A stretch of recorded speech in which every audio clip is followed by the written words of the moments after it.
Join the Gord Downey and Chani Wenjack Fund from October 17th to 22nd for Secret Path Week. Learn more at secretpathweek.ca. The ball is snapped. He scans the field. He's going deep. What a play!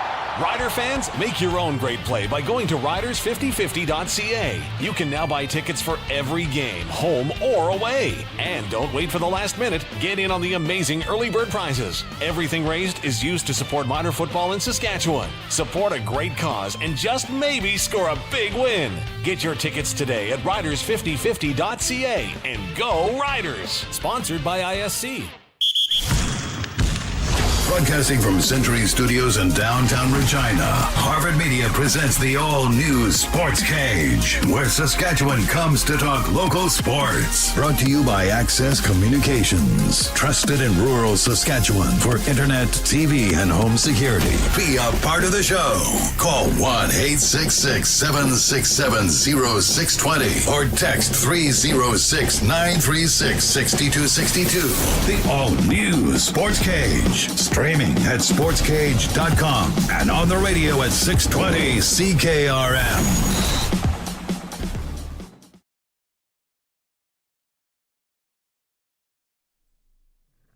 No Rider game this week, just lounging in and around Regina. So we got Dave to come in on the cage today.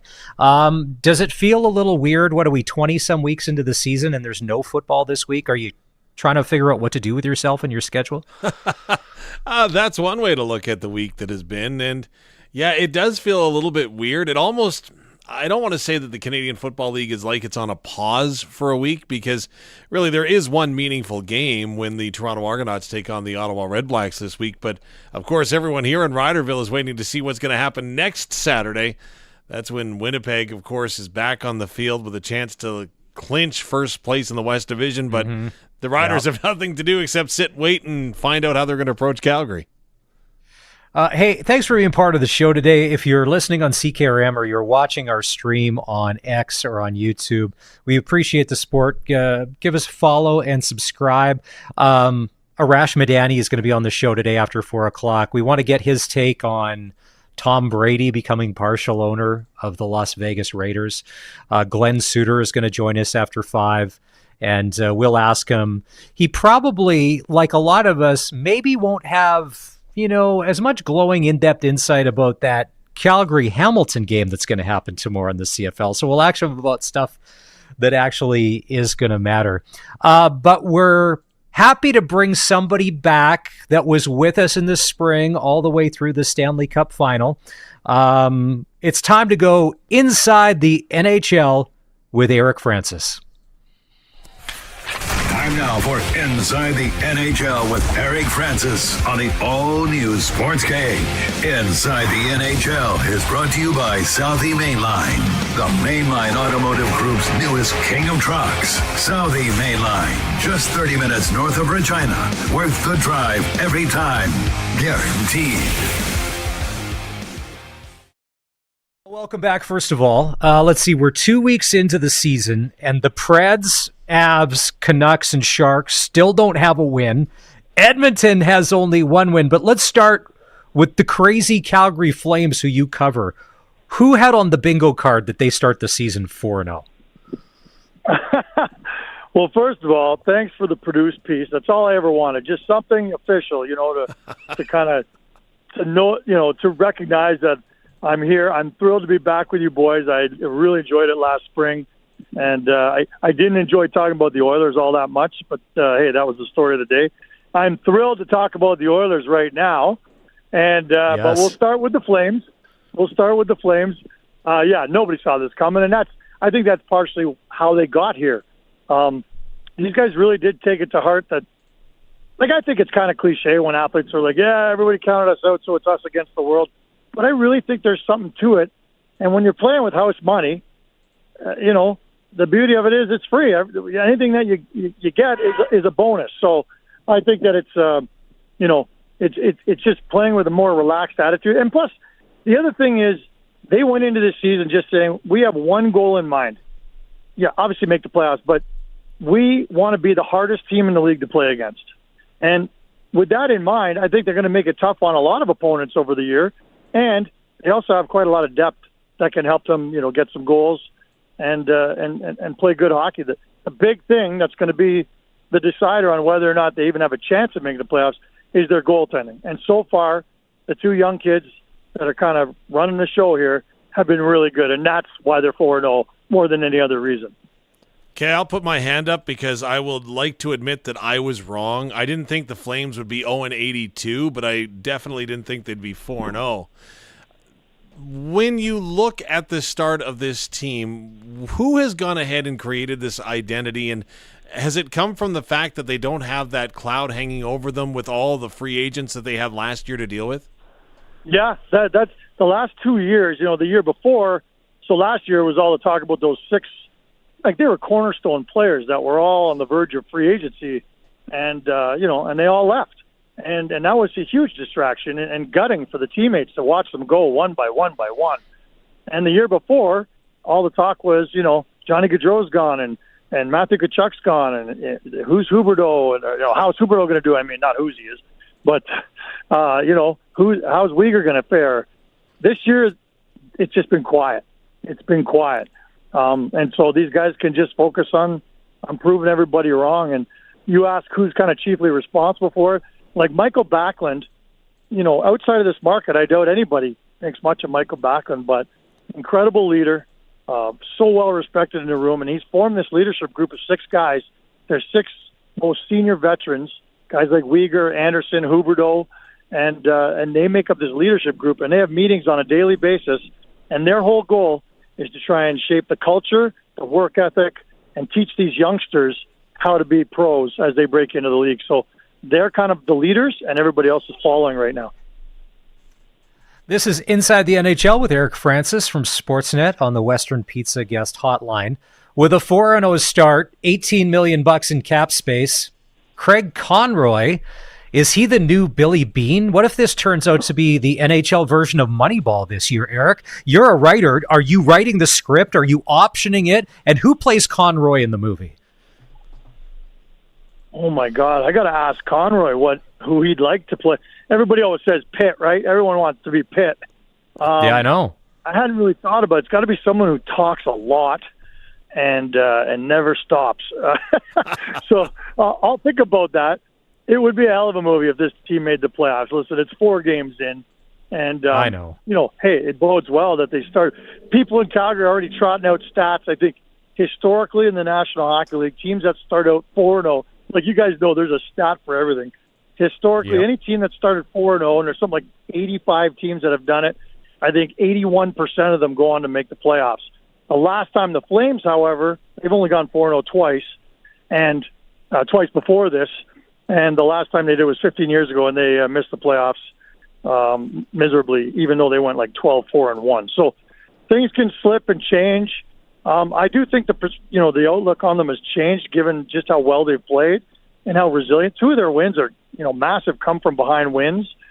There's a lot to be optimistic about if you're the Calgary Flames, and even if they don't make the playoffs, I think there's so many positive signs around this team with youngsters like Sam Honzek and Pospisil and Zary. These are guys that this market just absolutely craves and loves and can't get enough of, and all 3 of them have been great so far. Go ahead. I was going to say, when we were talking about the success of the Flames last week, Dave and we talked to a couple of guys in Edmonton, that were like Oiler fans, they're Oiler appreciators. And I said, after seeing Connor McDavid cry on TV in the dressing room when the tears are flowing down his face, and I'm not a huge Oiler guy, not a huge McDavid guy.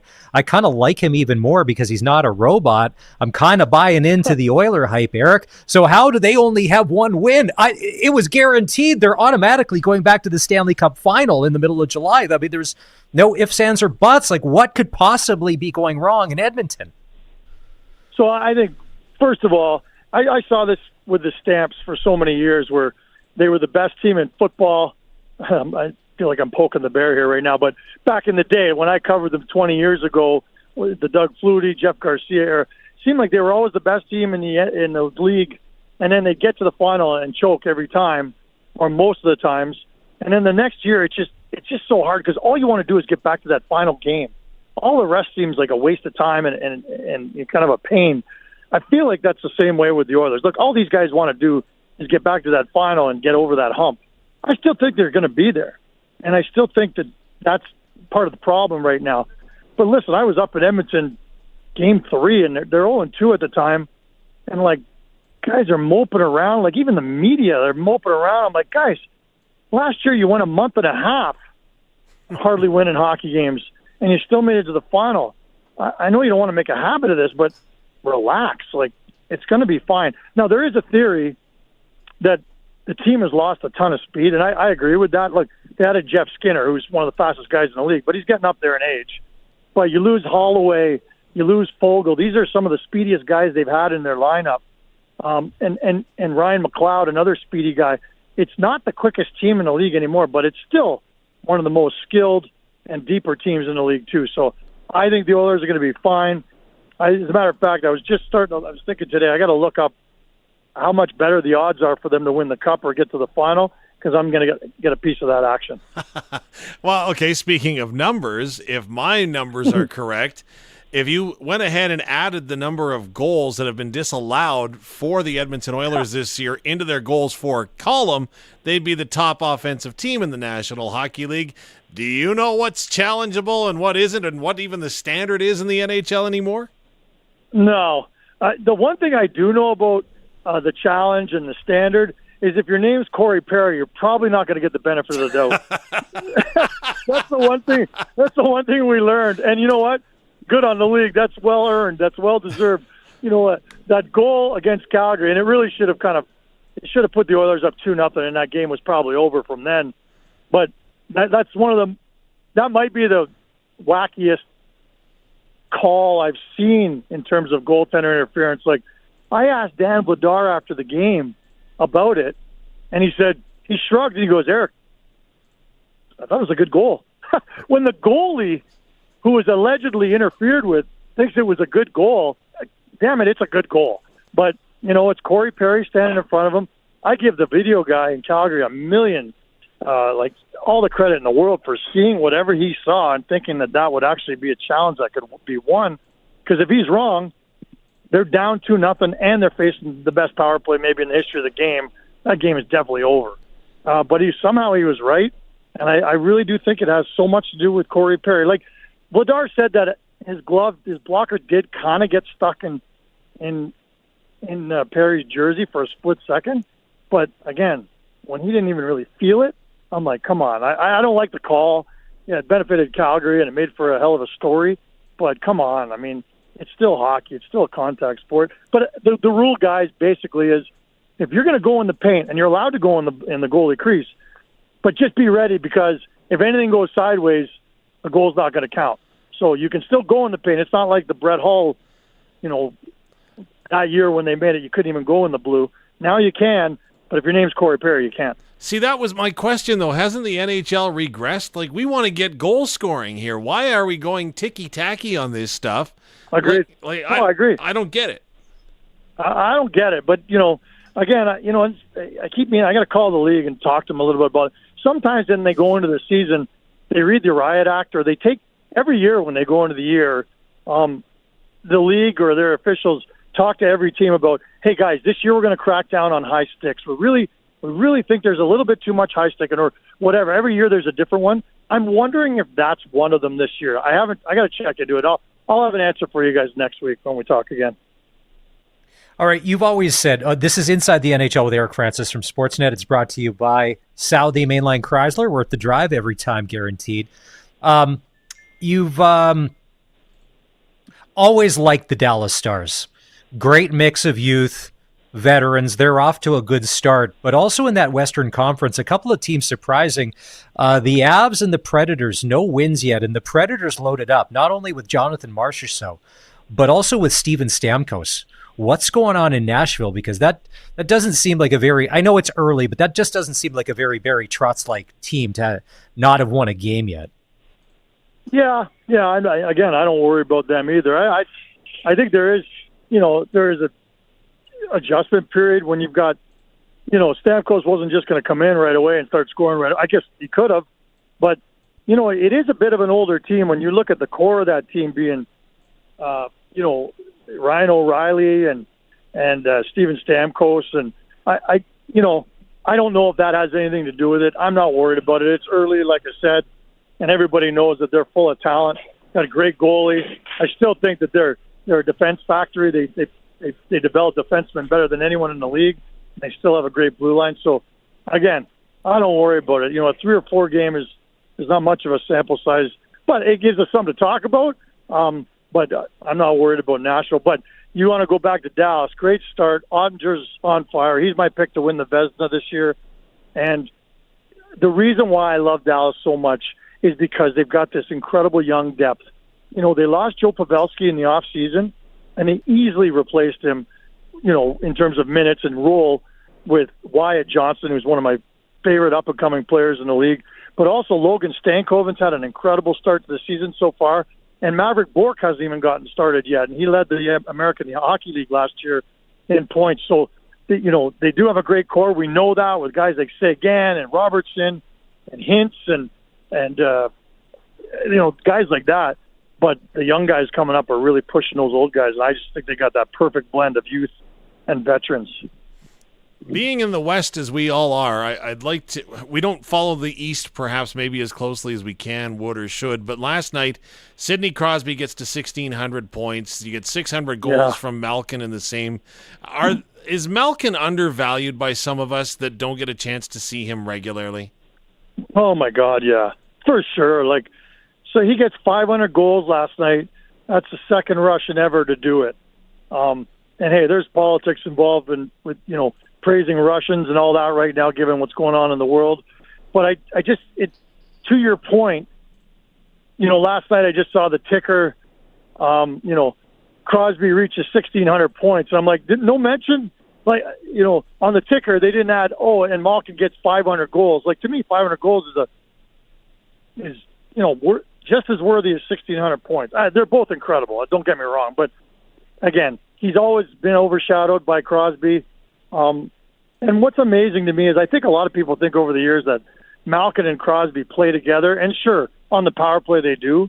But generally speaking, they like to split those guys up. So it's not like Malkin is just a beneficiary of Sidney Crosby or vice versa. These guys have carved their own way without one another for the most part. And I just can't say enough about Malkin because not only is he an incredible talent and offensive mind and all that, but he's a monster of a man too. And when he wants to throw his weight around, and he doesn't do it a lot, but when he does, when a game is getting pretty ragged, he's in there mucking up in the corner, and he's one of the best and one of the most formidable guys would ever go up against. So I was happy for him last night. I think that's just an incredible milestone for a guy who's played second fiddle in a market his whole career.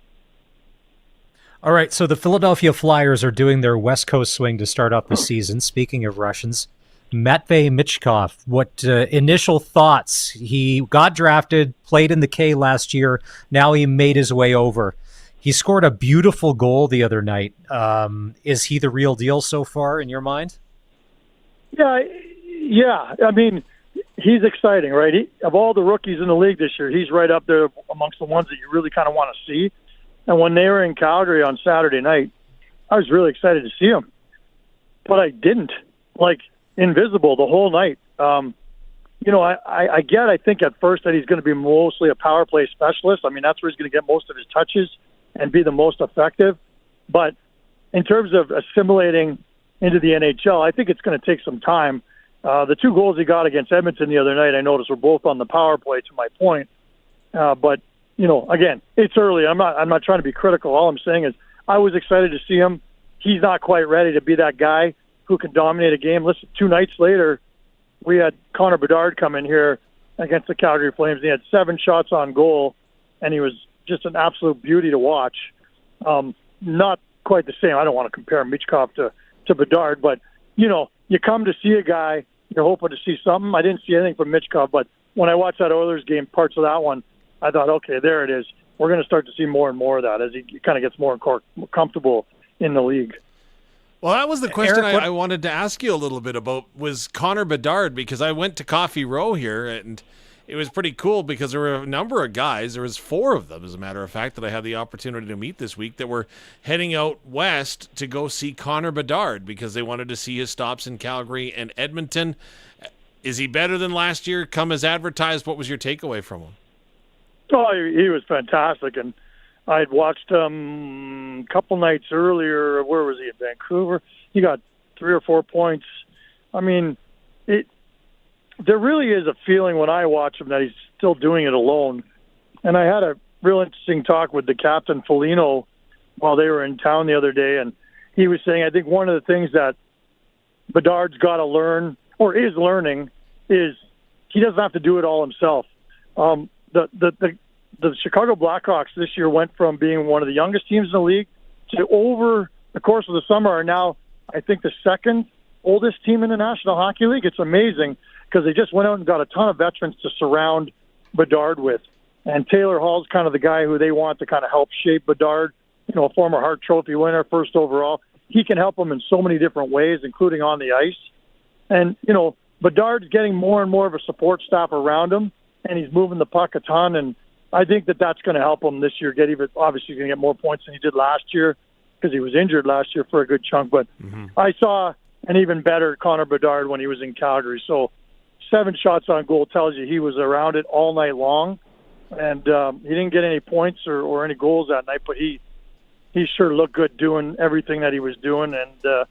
And he was doing it with his teammates in mind. So that's kind of that's neat to see that he's getting the support he needs.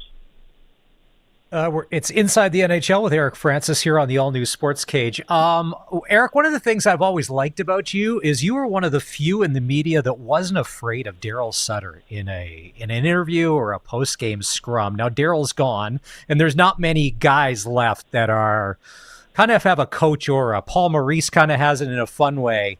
But how was Torts the other day? Because I noticed there's certain dudes in the media, they play tough guy, and but a guy like Torts comes along and they shrivel.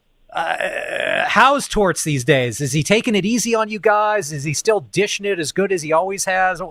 Where is he? Is he in midseason form yet? I know we're only a few games in. No, he's got the best is yet to come for him this year. For sure. It's early. He's just warming up. He's got his warm-up jacket on that he wears behind the bench. He's starting to feel it. He was tame, and it's early in the year, and there are no hot button issues right now surrounding his team. The pressure's not on. The critics aren't piling on. Last year was interesting when he started to really those sound bites that we all kind of cherish. They started really coming out last year when they were getting near the playoffs, and eventually faded away as down the stretch. And no, it was a tame. Both his availabilities here were just run of the mill. I know what you're talking about. I agree. A lot of young guys in the media today, and it is a young man's game. They're kind of scared to ask questions. But right now, what are you going to do? How are you going to poke that bear? What hot button topic are you going to ask him right now about the Philadelphia Flyers 3 games into the season? Trust me, I'll pick my spots, but there was just nothing there. He was very relaxed and quite cordial, actually. Okay, so I ask you to draw upon your experience for this. When it comes to John Tortorella, is it an act? Is he putting on a show? Is it genuine? Because it seems like it's night and day, and I want to point to the fact that he was the first guy that invited Johnny and Matthew Gaudreau's father out to their practice, to be on the ice, to help him in healing. And that isn't what the persona would seem would be the norm for him, if you know what I mean, and what he tries to portray in the media. I think, people who know him well talk often about how big a heart he's got. And he's an emotional guy, and that's where you get these little outbursts. Because generally speaking, all of them, if you were to line up all his greatest hits, his last 20, sound bites, they're all born out of somebody just, maybe asking too many negative questions or pushing him a little too far in terms of the negative side of the game, and him just defending his players and defending his organization, defending himself. That's the emotion of a John Tortorella. It is natural. It's not an act. And I think he does a pretty good job, to be honest, of containing his emotions for the most part. But because we know that underneath the surface, fury could bubble up at any given time. Everybody watches with bated breath everything he says, because we're all thinking that at any point in time, he could kind of snap on somebody. So, no, there are other stories. He's got a real soft spot for people in the military and people who've served his country and all that. He's done all these wonderful things over the years. I think his son served in the military too, and so there's a long history there of a guy who is a pretty genuine, decent guy behind that facade that people see when he's in front of talking to Brooksy and screaming at him in New York. I know, that's the best. All right, speaking of being decent dudes, a lot of people, if you've ever been to Calgary, whether it was for a leisure trip or you went to Stampede, you probably end up at a bar called Cowboys. It's world famous. And today, Eric, it's a big day. Eric does this thing called the Pizza Pig Out. And what year is this for Pizza Pig Out? Just means I'm old. I've been doing this, 22 years. This is the 22nd annual Pizza Pig Out. And I'm actually standing at Cowboys right now, and you're right. I guarantee a bunch of listeners know about it. So this is every pizza place in town brings pizzas to Cowboys. People come down, they judge the people, but you raise money for kids' sport. Like, over these past 21 years, like, what's a number, because you spearheaded this 2 decades ago, like, what kind of numbers are we talking that you've donated to kids' sport to help kids in Calgary have a chance to do something that they maybe wouldn't have?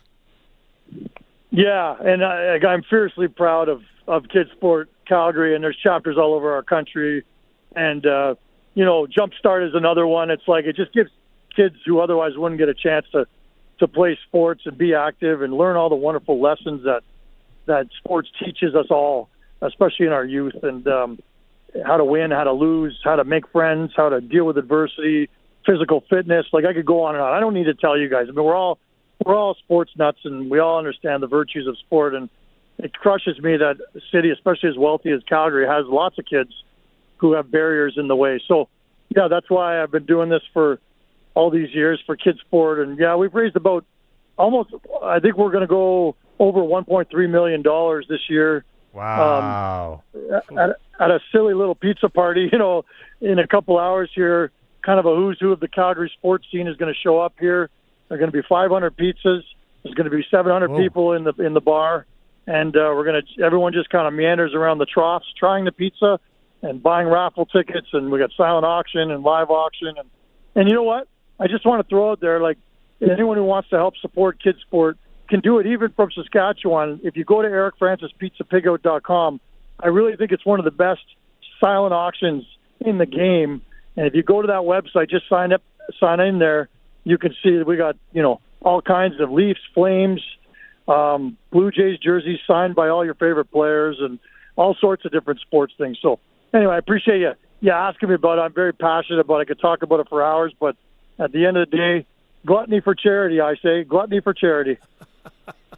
Well, you are on the Western Pizza guest hotline. And Dave, Western Pizza, what's your favorite pizza from Spiro and the gang there? It's a number 2, right? The number 2. Okay, so I have had a number 2. And Eric, I would say if we had a private jet, you may have to get one of your buddies with a private jet to fly us in there, that the Spiro Western Pizza number 2 at your Pizza Pig Out could be a walk-off champion. We could come in and just walk that thing off, get back on the bird, fly back to SASK, and with the title around our waists, and we'd be like, hey, listen, man, you brought it on yourself. So best of luck. I'm almost 51 years old.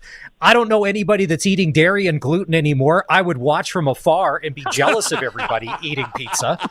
I mean, what doctor is recommending gluten and dairy in your 50s?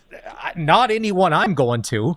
I mean, so whatever. You can't drink beer anymore because there's carbs. Yeah, oh, jeez. Yeah, no. We have gluten-free options. My daughter is gluten intolerant and lactose intolerant, and she's coming tonight. I guarantee one of these pizzerias is going to have a pizza that serves her just perfectly, and that's kind of the whole idea of the event. Just find a new pizzeria that you never knew existed and a new pizza, and start supporting them, because they're the real rock stars of this event. All these pizzerias donate up to 20 pizzas each, and they're the reasons we raised $1.3 million. So it's pretty cool. But you tell Western Pizza to bring the noise, and I'll make sure they get a nice prominent spot, and we can put them up against the world's best. All right, will do. All right, this is Inside the NHL with Eric Francis. This is a Thursday edition because there's a lot going on this week. Normally, it's going to happen on Mondays and Wednesdays at 4 o'clock. Inside the NHL all season long is brought to you by Southie Mainline Chrysler. Worth the drive, every time guaranteed. This is the all-new Sportscage. We're going to take a break. Don't forget, we've got, speaking of special things on special days, tomorrow it'll be a Friday edition of Double Talk with Darian Durant just after 5 o'clock. We'll get his thoughts as we go into the second last weekend of the CFL season. And stick close. When we come back, Major League Baseball. It's the Division Series. You've got a couple of the villain teams in baseball that everybody loves to hate, but they're in the thick of that. We'll do that next on 620 CKRM. The all-new Sports Cage is brought to you by Sherwood Co-op Liquor Stores. Now open in Harbor Landing and Rochdale Boulevard.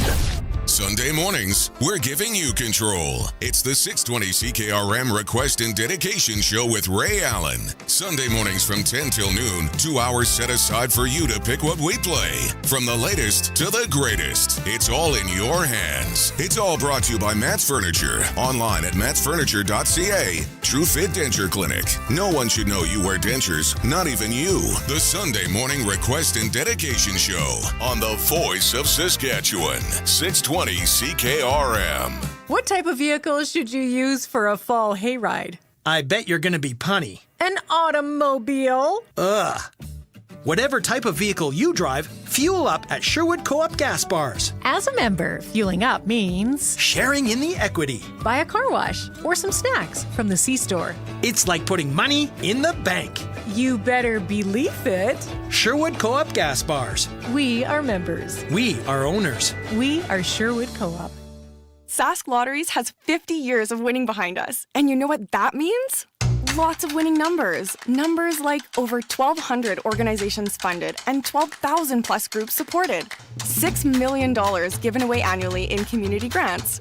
And the winningest number of all? $1.4 billion given back to the people of Saskatchewan through sport, culture, and recreation. And we're just getting started. Help us grow the next 50. Learn more at sasklotteries.ca. No matter what is going on in your life, nothing in this world is more satisfying than giving to those in need. United Way is improving lives locally by helping kids be all they can be, moving people from poverty to possibility, and building strong and healthy communities. They're asking you to show your local love, donate, and support early literacy. Visit UnitedWayRegina.ca to show you care. Donate and change the lives of people in need. Change begins with education. Hi folks, Tim from Young's Equipment, your genuine Case IH parts and service dealer. Harvest is moving fast, so let's plan for next year.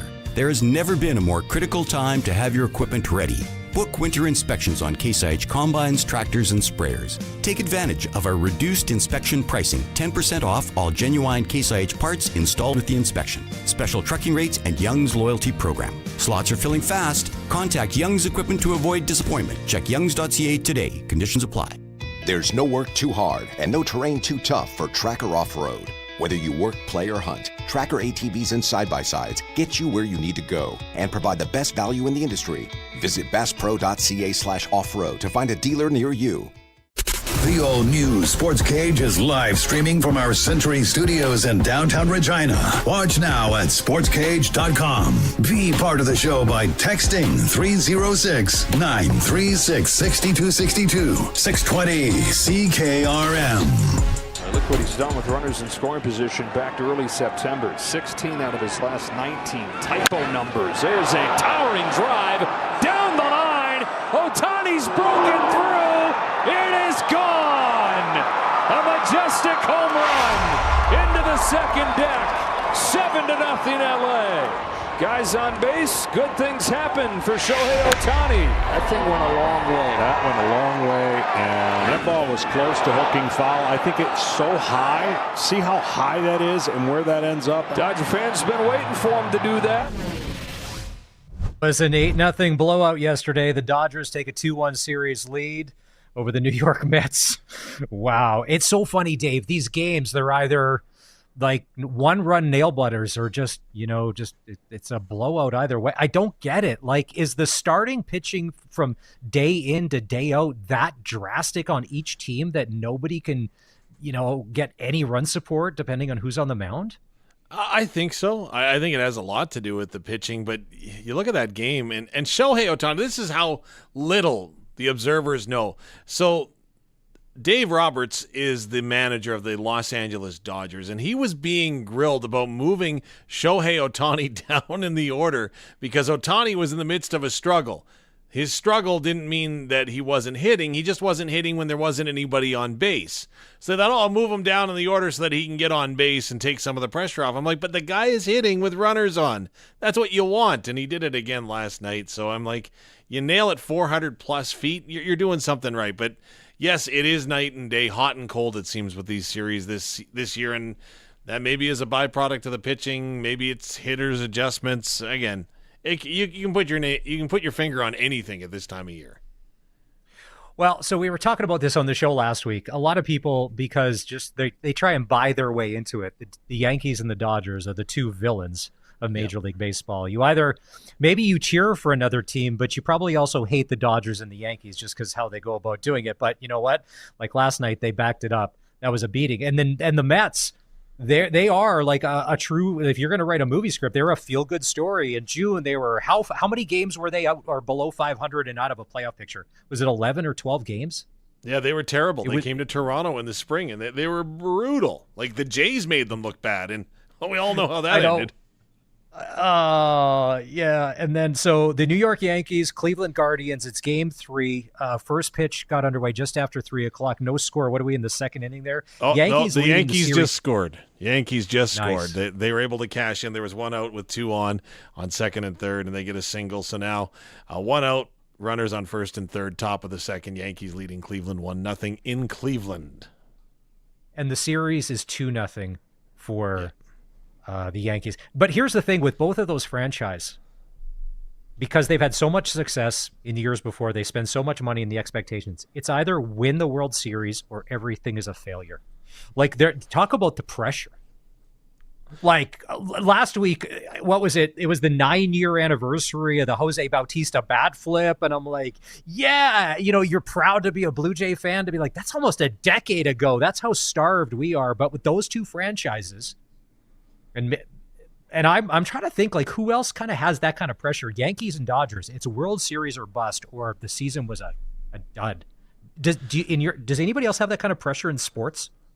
That it's a complete disaster? There's a lot. Premier Division soccer, absolutely there is. Okay. But most leagues now have got salary caps or salary management systems, right? So you can't go with the free spending that they do in the majors because it's a tax, right? So yeah, there's a salary management structure. It's a luxury tax, but the Yankees and the Dodgers, I don't even think they know what that number is. They just, send us the invoice end of the year and we'll pay that and we'll take care of it. But yeah, there's nothing like that, I don't think. But again, there's people that get upset about that. And let's face it, when the Toronto Blue Jays were winning World Series in the 90s, their payroll was out there.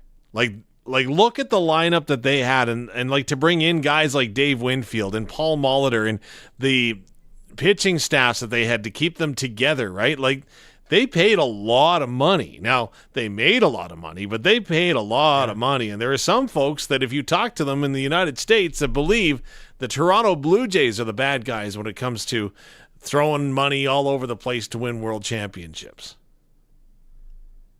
I could only imagine, just in Ohtani and Judge merchandise alone in a year, the Yankees and Dodgers, like what just the one player sells, let alone the rest of the team. Because it's funny, every celebrity you see, if they're wearing a baseball hat, it's usually a Yankees or a Dodgers hat. There's a good chance, like one or the other, it's one of those two. And you may see something else, maybe the odd NBA thing, but it's Yankees or Dodgers, and it's all of that to be like, it doesn't even matter. And this is interesting. And one of the things, and I also mentioned last week, now that we're into playoff baseball, because the regular season is way too long, I'm a fan again. It means a lot. And the pitch clock thing, how did we ever live without it? Because do you remember, especially in the playoff games, you'd get a pitcher, he'd be up there and he'd be working the ball. He'd get in, then he'd step off. Yep. And then depending on who the batter was to be savvy, to be like, they're in. No, you do that? Well, I'm going to back out. I'm going to step out of the box. And then there was the posturing and all that. And at times there would be like almost upwards of a minute go by between pitches. And you're like, you didn't notice it as much till now because of the pitch clock. Man, it sure keeps the game moving.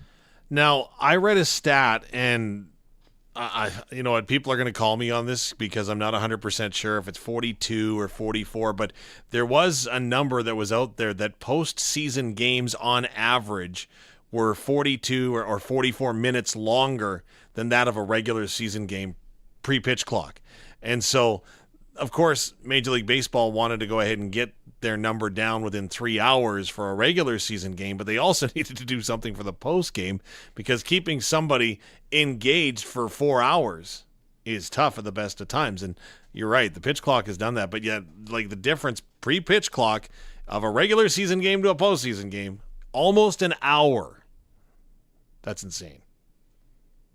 Well, if you're the execs at Major League Baseball, your wish is going to come true in a lot of ways. If the Yankees and the Dodgers are the teams that end up in the World Series, could you ask for more? The biggest TV markets, the most advertising dollars are going to be spent, the most eyes on it. But this is not only thing because of all the international players around the world and then what they'll make off that. Like nobody, although the Mets are a New York team, the Cleveland Guardians, New York Mets World Series just doesn't have the same cachet. And this is no different. And Gary Bettman's never going to come out and say it.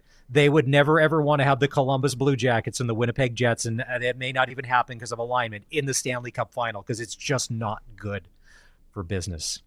Exactly. There's one game in the Saskatchewan Junior Hockey League tonight. The Battlefords are at Notre Dame. It's going to be a 7:30 face-off. And on the all-new Sportscage later on this afternoon, Jamie Neugbauer, who's the play-by-play guy for the Notre Dame Hounds, will join us. We'll do that after 5. We're going to take a break. If you want to be part of the show, you can always text us on the Capital Ford Lincoln text line, 306-936-6262. Capital Ford Lincoln, Saskatchewan's #1 Ford retailer, capitalfordlincoln.com. This is the all-new Sportscage on the home of local sports in Saskatchewan, 620 CKRM. This wasn't an animal, and it wasn't human either. Take that! Sometimes you need to work outside in the cold. Maybe not battling a snow beast, but regular work. Prairieland Rental has heaters, generators, and all the things you need when you work outside. You can even rent skid steers to move snow and deal directly with the owner. Take that and that! Prairieland Rental, 600 Albert Street, prairielandrental.com. It's taken years of hard work to grow your family farm into a successful operation. But what about the next step? I don't know what my retirement is going to look like. How do we sell or pass on the farm without creating a huge tax mess for us or the kids? We can help you develop a smart and well-organized approach to tax, retirement, and farm succession planning, so you can make decisions with confidence. Call me, Brian Golly at Smart Investing Solutions, and take the first step. 546-2533. On the farm, dirt doesn't just get under your fingernails. It runs through your veins. Your equipment is just as tough. You bought it for its rugged dependability and efficient operation. To keep your machinery running as good as the day you bought it, you want genuine AGCO parts, fluids, and filters from Nick Service. Their friendly parts staff has what your equipment needs to keep it running at the top of its game. Keep it genuine at Nick Service, your local genuine AGCO parts headquarters. On today's farms, a generator is a necessity. Whether you need to keep operating during an outage or you need to bring power to a remote location, you need a generator from Shorty Generators. They are the farm generator experts specializing in standby generators, mobile generators, and prime power generators. For any power you need on the farm, Shorty has the generator to run your equipment, and Shorty can service all makes and models of generators too. Call them today and be prepared. ShortyGenerators.ca. Calling all farmers, ranchers, and producers. Did you know you hold the key to a resilient agriculture future? Donate to Agriculture in the Classroom Saskatchewan and help connect students with agriculture. Together, we can cultivate a generation that understands, appreciates, and champions the heart of farming. A sustainable future begins with investing in education today. Make a charitable donation to Ag in the Classroom at aitc.sk.ca/donate. Step right up to the greatest auto sale at Capital Ford Lincoln. See the amazing weekly Ringmaster specials. Find a better deal on any new Ford and we'll give you $1,000 in cold hard cash. Introducing Cash for Clunkers, guaranteeing a minimum $3,000 for your trade. Bring the whole family down for food, games, and your chance to win thousands in amazing prizes. Hurry, hurry, hurry to the greatest auto sale at Capital Ford Lincoln. Welcome back to the all-new Sports Cage. Get social with us. Follow us on X at Sports Cage. Watch our video stream at sportscage.com and always on the radio at 620 CKRM. Friday afternoons at 4:30, we do Friday Night Lights for Regina Motor Products. We do a check-in on Saskatchewan amateur football. As we're getting down to the nitty-gritty here and the regular seasons are coming to an end, the playoff seedings are stacking up. A bunch of games today. Six-man, you've got Assiniboia at Clavette, Ituna at Wynyard. You've got Lanigan at Southey. You've also got, in the South Rural League, you've got Moose Jaw Peacock at Balgony. That game's going to go 7 o'clock tonight at Leibel Field. And then there's some playoff action tomorrow in Regina. You've got O'Neill versus Campbell, 5:15 at Mosaic. And then you've got Winston Knoll versus Leboldus at Mosaic. Riffle and Miller get the bye. And then Sheldon Williams, F.W. Johnson are going to play at Leibel at 5:15. And then Balfour and Tom Friday at 7:30. Now, Dave, it's crunchy. It's win or go home. Like, this is it. If there's a trick play flea flicker, if there's a wide receiver screen somewhere in the playbook, it's time to pull it out because there is no tomorrow. So you're saying that it's time to go ahead and pitch the ball to A.J. Ouellette and let him throw a pass into the end zone or try an onside kick that flies 15 yards out of bounds to start the second half if you're the BC Lions. It's that time. Is that what it is? So on that A.J. Ouellette pass, I don't know what football game I was watching last week at Mosaic Stadium.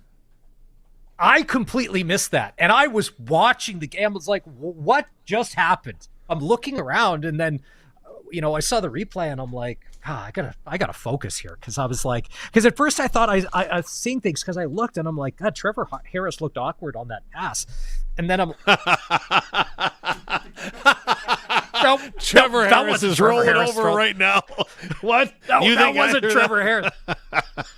That wasn't Trevor Harris throwing that pass. No, it was not. Hey, Mark Mueller. Mueller, you faked everybody out. And people sitting in the press box. It's so funny. So at Mosaic Stadium, so we have our press box where there's John, the stat guy, Dave in the middle, and then Luke over here. And then we're elevated. We get to sit behind. And right next door is the rider coach's box. And sometimes when they come in, you know this, if you make eye contact, you kind of give her one of those, a heads up or, like winks and guns, like have a good game. Yeah. He got everybody on that play. I don't think I was the only one that didn't realize that wasn't number 7 back there throwing the ball. There was A.J. Ouellette who was throwing her into the end zone. What I want to know is I haven't been able to find the film on it. I think that his pass was deflected. That's why it was so bad. Yeah. So AJ, I'm standing up for you. I think that was a deflected pass. I don't think it was as bad as it looked. Colson? I think it was Matthew Betts who was coming up He on touched him, right? it, hey? Yeah, Yeah. I think he got a finger on it. Okay. I was listening to another podcast this week, and Pat McAfee mentioned while he was with the Colts, he came up to coach once and was like, "Hey, I got a great idea for this trick punt." And the coach was like, "So you're telling me we're going to take Peyton Manning off the field, I'm going to put you on, and you're going to try and throw the ball?" And I'm like, you know what? Valid point. So I thought of trick plays a little differently since I heard that. Yeah. But yeah. Yeah, you're going to be. So you've got the guy with the best CFL completion percentage since he's come back from injury. He's thrown 20 touchdowns. I'd be like, all right, okay, I like it. Okay, I'm listening. Yeah, okay, go ahead. Come on now. If that ball isn't touched on the way, though. I know. It's a beautiful pass. Great call. I know. That's why we're getting. If it's in the playbook, guys, then get it out there. Then use it. CFL, this game tomorrow, and we're going to talk to RJ Broadhead tomorrow. He's the play-by-play guy for the Hamilton Ticats. Dave, you've been a play-by-play guy before, and you've been through some awful seasons depending on the team you're with. He probably should get some sort of medal for having to watch every Hamilton Ticat game. And tomorrow they're going to play the Calgary Stampeders. And I'm not saying that this should be a relegation game, but that may not be the best CFL game that's going to be played all year. Well, I broadcast the Saskatoon Blades in their infamous 7-win season. So I'll say I've been through it before. Wow. But that's awesome. I'm really curious because there's actually a lot to play for, right? If you're Jake Mayer and you happen to get the football, which I don't know if he's going to or not, you're playing for a job, plain and simple. Dave Dickinson, again, can he get his troops fired up and rallied up for this game? We'll find out. And Hamilton hasn't been as bad as they could have been at times, but there's internal pressure there, right? They bring in Chris Jones as a defensive consultant, right? So he's running the defense, and they kind of turn things around a little bit defensively. But again, they went through the offseason of change where they promoted Milanovic to the head coach role. Orlando Steinauer has kind of got ahead and divested himself of all the football operations, saying, you guys do it. Ain't my problem. Yeah, no. Yeah. Hey, man, not on my watch. Hey, man. Hey. That's all. That sounds like a you problem. That ain't a me problem over here. So yeah. So how do they handle that? Because again, you got Milanovic, you got Jones. They're big personalities. Maybe they can play nice together. They've worked together in the past in Toronto before. So there's a lot to be sorted out in this one. And the best part of all of this, no matter how the game plays out, Bo Levi Mitchell's still going to have that same cool as a cucumber look on his face, like, I don't care. I wonder if he wears the Boveralls again. You know, the Boveralls were a thing. There's not that many trends that develop in the CFL. Boveralls is a good one. I'd go with it.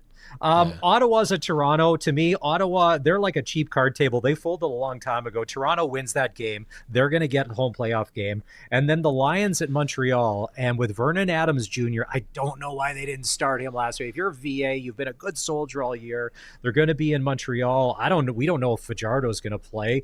Like, is this going to be like an exhibition game? Or are we playing for tune-up? But I don't think BC will look as listless as they did against the Riders. I just don't think they'll do it 2 weeks in a row. I would love to be inside that stadium because BC, you're darned if you do or you're darned if you don't, right? If Vernon comes out and he soils the sheets, well, you know what? It's Nathan Rourke's team. We're fine going into the playoffs. If he comes out and he's spectacular, oh, well, Montreal didn't play anybody. They ran a base defense all game. So you can't do anything right. And if I'm Montreal, I'm only running base all day.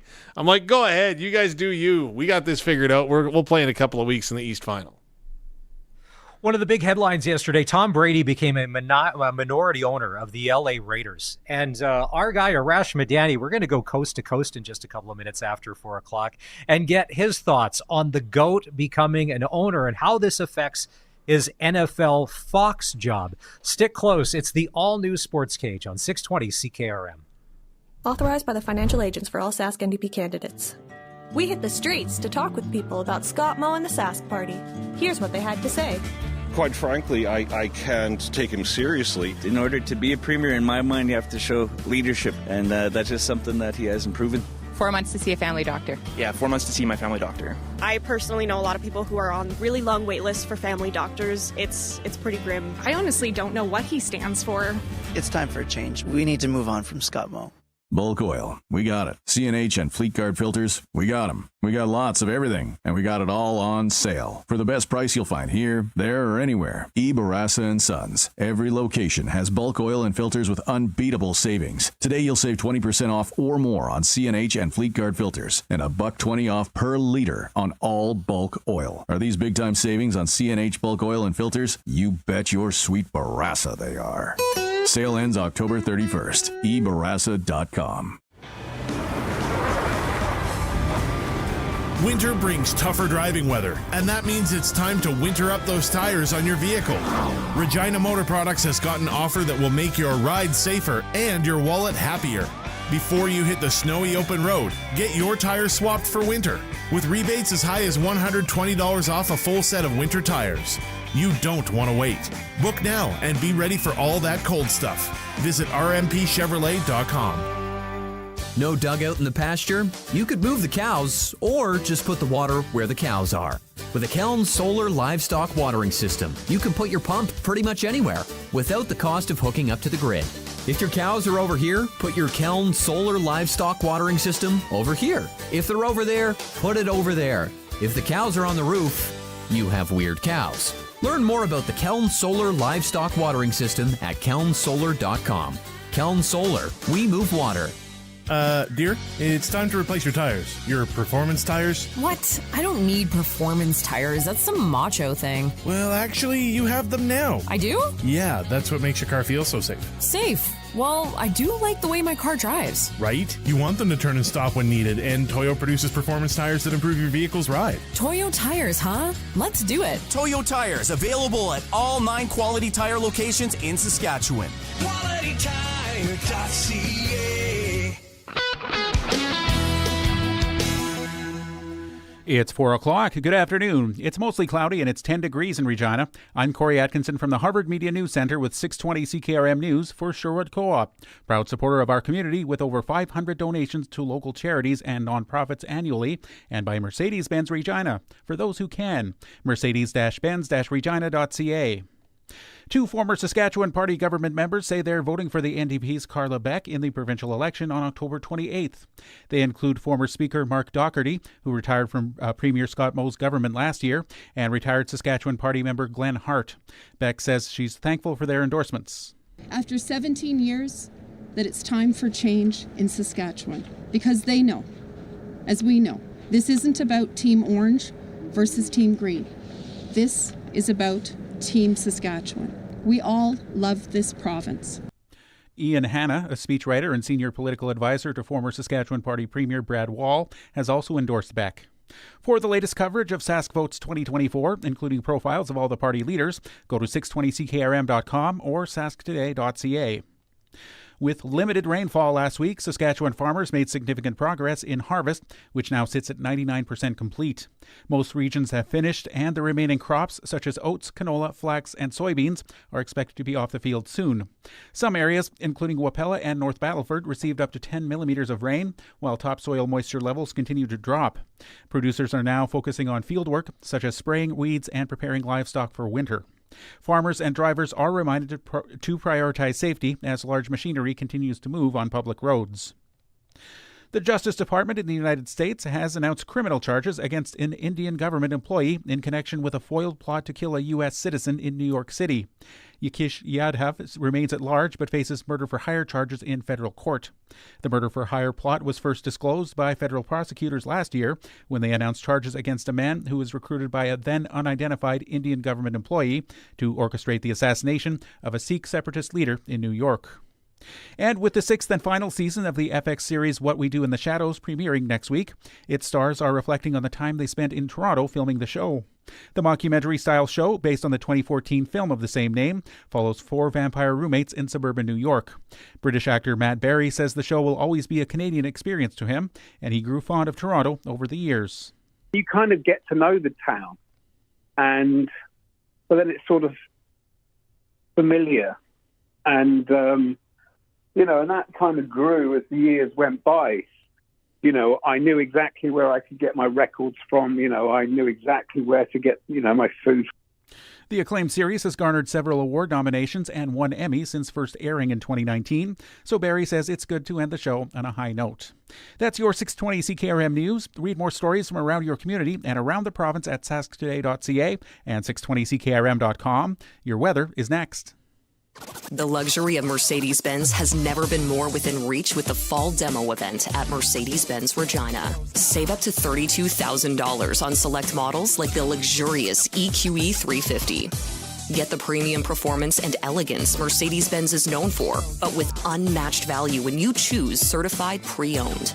Take advantage of the opportunity to experience the Mercedes-Benz you've always dreamed of, without compromise. Book your test drive at Mercedes-Benz Regina. What type of vehicle should you use for a fall hayride? I bet you're going to be punny. An automobile? Ugh. Whatever type of vehicle you drive, Fuel up at Sherwood Co-op gas bars. As a member, fueling up means Sharing in the equity. buy a car wash or some snacks from the C-store. It's like putting money in the bank. You better believe it. Sherwood Co-op gas bars. We are members. We are owners. We are Sherwood Co-op. And now it's time for your 620 CKRM precision weather forecast for Line X Regina. Serious protection, killer looks, 1865 McCarra Street, and brought to you by Wolf Industries, your truck repair specialists in Grenfell, servicing all sizes of trucks, SGI accredited. Tonight, partly to mostly clear and cold with a low of -2. Tomorrow, mostly sunny and a high of 14. And on Saturday, mostly sunny and a high of 17. At this hour in Moose Jaw, it's cloudy. Winds from the northwest at 33, gusting to 46, and it's 10. Regina is mostly cloudy. Winds are from the northwest at 26, gusting to 42, and it's 10 here as well. For more local news that matters to you, subscribe to the daily newsletter at sasktoday.ca. Whether Smokey's after you or not, when you're on the road in your big rig, you're in a hurry to get to where you're going, and you need a part shop you can trust. Wolf Industries is the premium choice. They're your family-run truck mechanic shop with a full line of parts for big semis, with certified AC technicians for the hot summer. Stop in at their Grenfell location for all the parts and repairs you need. They're SGI accredited for safety inspections and have 24-hour emergency call-out. Wolf Industries, the best for your truck. 10-4. When you want the best for your truck, you want Line X. Your truck has withstood the harshest elements Saskatchewan has thrown at it. Rocks, gravel, rain, sleet, and snow, and left with no chips, no rust. Line X protective coating keeps your truck's bed liners, rocker panels, and bumpers looking like brand new. Don't settle for Brand X. Go with Line X. It's serious protection. Come see why everybody loves taking their truck to Line X Regina for their rocker panels, bumpers, and more. Line X. Make your truck complete. 1865 McCarra Street. Broadcasting from Century Studios in downtown Regina, Harvard Media presents the all-new Sportscage, where Saskatchewan comes to talk local sports. Brought to you by Access Communications, trusted in rural Saskatchewan for internet, TV, and home security. Be a part of the show. Call 1-866-767-0620 or text 306-936-6262. The all-new Sportscage. Streaming at sportscage.com and on the radio at 620 CKRM. It's a bye week for the Saskatchewan Roughriders. The 13th fan game will go down on Saturday, September 26th to wrap up the regular season at Mosaic Stadium. Because it's close to Halloween, Dave, you can dress in Halloween costume and come to the game. You could go masquerading as a Bomber fan. You could do whatever you'd like. Maybe you win a prize from some of the Rider staff. It's all good. There's huge implications. It's Maz and voice of the Riders, Dave Thomas, filling in for Barney on the Sports Cage today. We should note Jeremy O'Day will be on the Coaches Show Monday afternoon, just after 4:30. All right, it's time to go coast to coast with Arash Madani. The all-new Sports Cage and Coast to Coast with Arash Madani is brought to you by Smart Investing Solutions. Be smart with your money. Call Brian Golly at Smart Investing Solutions, 546-2533. All right, Arash, there's no shortage of things to talk about, but let's start with the internet staying undefeated after the announcement yesterday that Tom Brady is now a minority owner of the Las Vegas Raiders. The picture that's going around, and we have it on the Sportscage socials, is Tom Brady with the Mark Davis haircut. How is that not the best? Oh, boy. Oh, boy. You know what's amazing about that, fellas? Fox is paying this guy over $300 million to be their lead analyst, and part of the perks of being an analyst means you get to go to practice and you get to get in on production meetings and all those things. Brady can't do any of that as an owner. He can't criticize officials as an owner. What kind of analyst is Tom Brady? Like, here's somebody who's just learning the ropes of this thing, and he can't even, get all the things that are going to help him be great. Tom Brady is playing chess. People haven't even pulled out the checkerboard. This is a brilliant move. Be like, I don't have to go to practice. I don't have to go early for production meetings. I just basically get to show up on Sunday, talk about that game, and then I'm done. Arash, it's the best job in broadcasting. There's nothing better. I am more nervous than a long-tailed cat in a room full of rocking chairs right now, because when I got hired, I didn't disclose that I had purchased Riders shares in the last round. Should I have made that declaration? Am I in trouble? Dave, I don't think it makes a difference in that league. Whoa! Wow! I mean, it's the wild That's a 2-chair body rock back shot by Arash. Wow! Wait a minute! You got golf carts and medical carts going right through the opponent's sideline, taking out players. I mean, no, that was a fire truck. It wasn't a medical cart. It was a fire truck. Fire truck. There we go. Okay.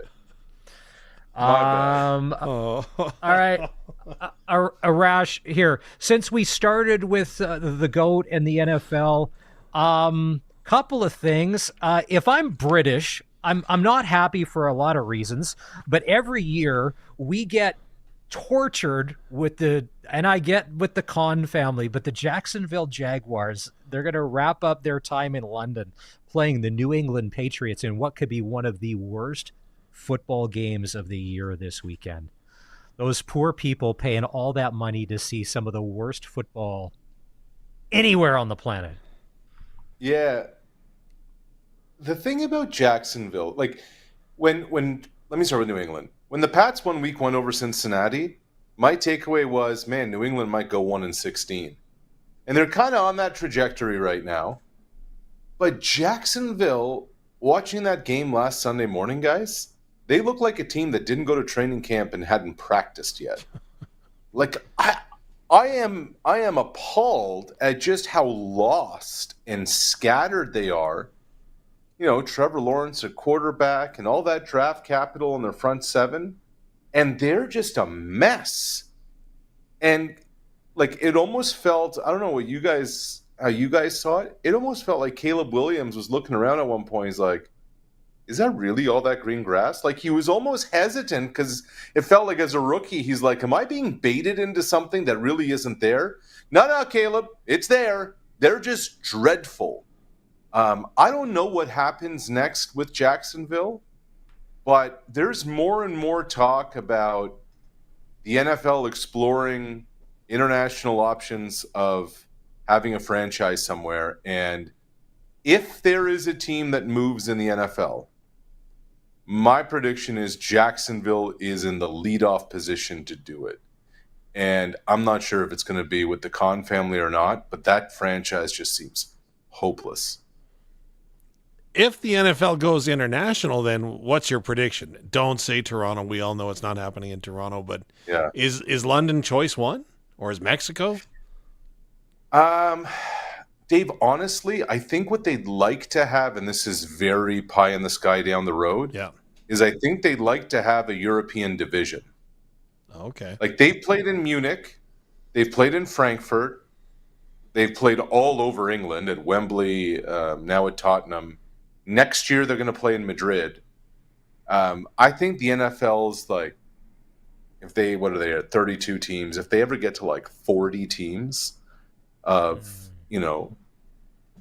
8 divisions of 5 teams, something like that, I think that's what they want to do. Look, the fact that they went down to Brazil, the fact that they continue to knock on the door of Mexico, I think they want to be as global as they can. I think the place that has the least traction is Canada, to be quite honest with you. Yeah, well, here's the thing. 32 teams. There's arguably 16 to 20 good quarterbacks in the league, which leaves a lot of holes. Tonight, the Thursday nighter, Denver Broncos at the New Orleans Saints. So with Derek Carr's injury, is Jameis Winston still the backup there? Is he going to be starting? And you got Bo Nix, who's coming in as a raw rookie, who's just learning his way. What do you even make or take from this game tonight? Do you go with Saints even just for the simple fact that they're just not as rookie laden as the Broncos at quarterback?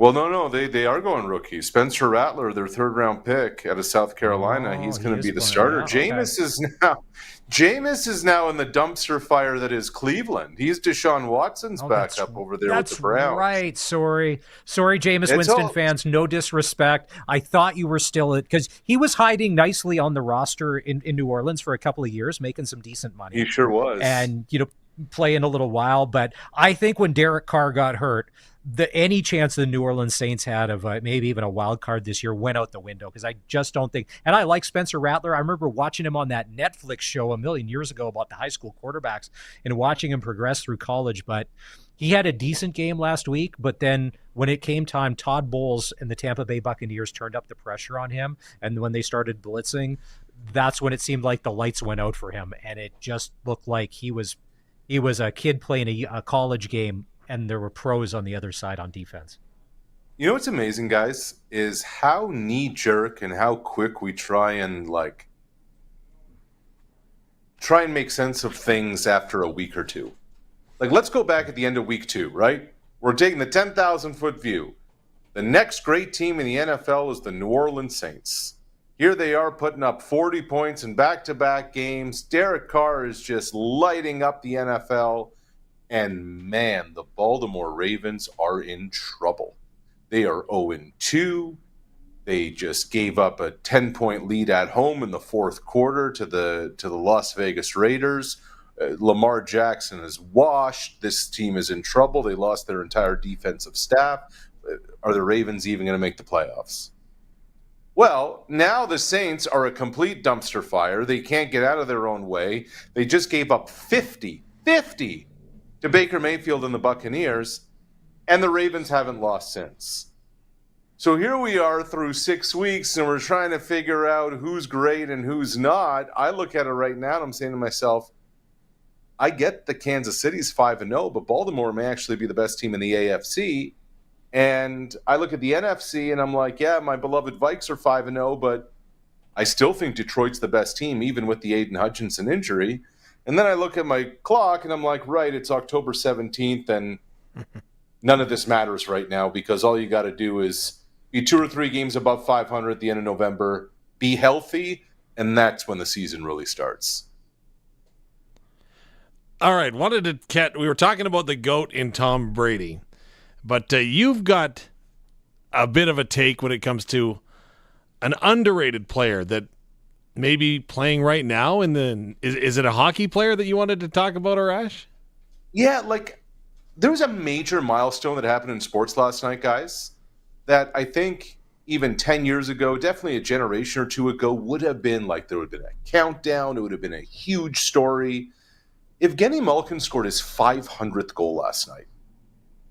And I get that he's Robin to Batman in Pittsburgh, but that is an incredible, Alexander Ovechkin today said, I texted him, I said, welcome to the club. He's in rarefied air. And the guy who set up the goal had his 1,600th point last night, and Sidney Crosby's the 5th fastest to 1,600, and Wayne and Mario are among the 2 that are ahead of him. It's amazing what they've done down there in Pittsburgh, because not only have they won 3 cups, and not only have they been in the conversation for a while, but they just do it so damn quietly. That here you have maybe the best 1-2 punch in all of hockey, especially now that Stamkos is in Nashville. He's not with Edmonton. And it's just they are so under the radar that, 500 goals and 1,600 points comes and goes, and it's barely even on our radar. Arash, you missed the memo. The Canadian media was focused last night, and I talk about laser focused. Austin Matthews scored his first goal as a Toronto Maple Leaf captain. That's what needed to dominate the headlines in a meaningless game and a win against LA. So, can you either get on board or just get off the boat altogether? Come on now. That Austin Matthews goal is going to mean way more. Oh, wait. Actually, it doesn't mean a thing. And I agree with you. Look at guys when somebody gets presented the silver stick for 1,000 games, and you start going, okay, 82 games if you're lucky every year, God, that's a long time. And then you start thinking 500 goals. Look how many players in the league will never get to 50. you know, and then 1,600 points. And it's kind of like, that's the kind of stuff that should stop everything in its tracks and celebrate it. But they don't, because it's a smaller market. It's all of that. It's truly remarkable how they're just Pittsburgh just likes to keep it low key, you know? Like even in their heyday, like it was the HBK line and they had a sandwich at Primanti Brothers for them. Like it's been all very, we got our own little clique here and this is the way we're going to go about it.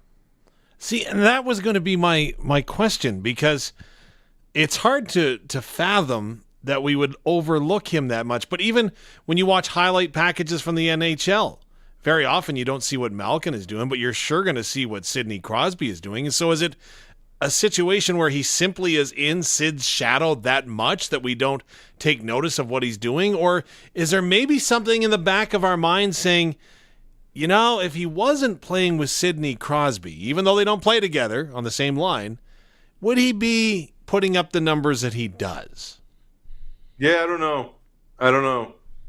But it's funny, like if you asked any hockey fan top like 20 players of the last 10 years, top 25 players of the last 10 years, and they just started thinking and naming some off, I bet you out of 100 hockey fans, maybe 2 or 3 would put Malkin on that list. And I bet you of the 100, most would be shocked that he has 500 goals. When I heard that, I was like, wow, the quietest 500 goals, you know, ever. This is Coast to Coast with Arash Madani. He's on the Western Pizza guest hotline. We got a million things going on. We were talking earlier with Eric Francis. The Flames are 4-0. They're the Billy Bean Moneyball story of the season so far. The Oilers only have 1 win. And what was the stat? Let me just go back here. And is there reason to panic? Because the Preds, the Avs, the Canucks, and the Sharks still don't have any wins at all.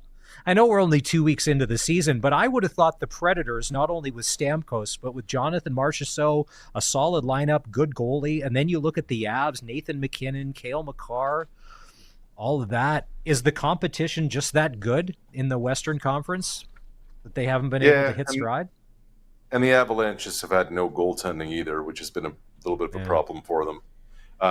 Look, the Sharks may not win a game all year. I mean, I say that tongue in cheek. Well, and that's fine. Like so nobody expected that. But like, if you were to say the Predators, the Avs, Canucks, it's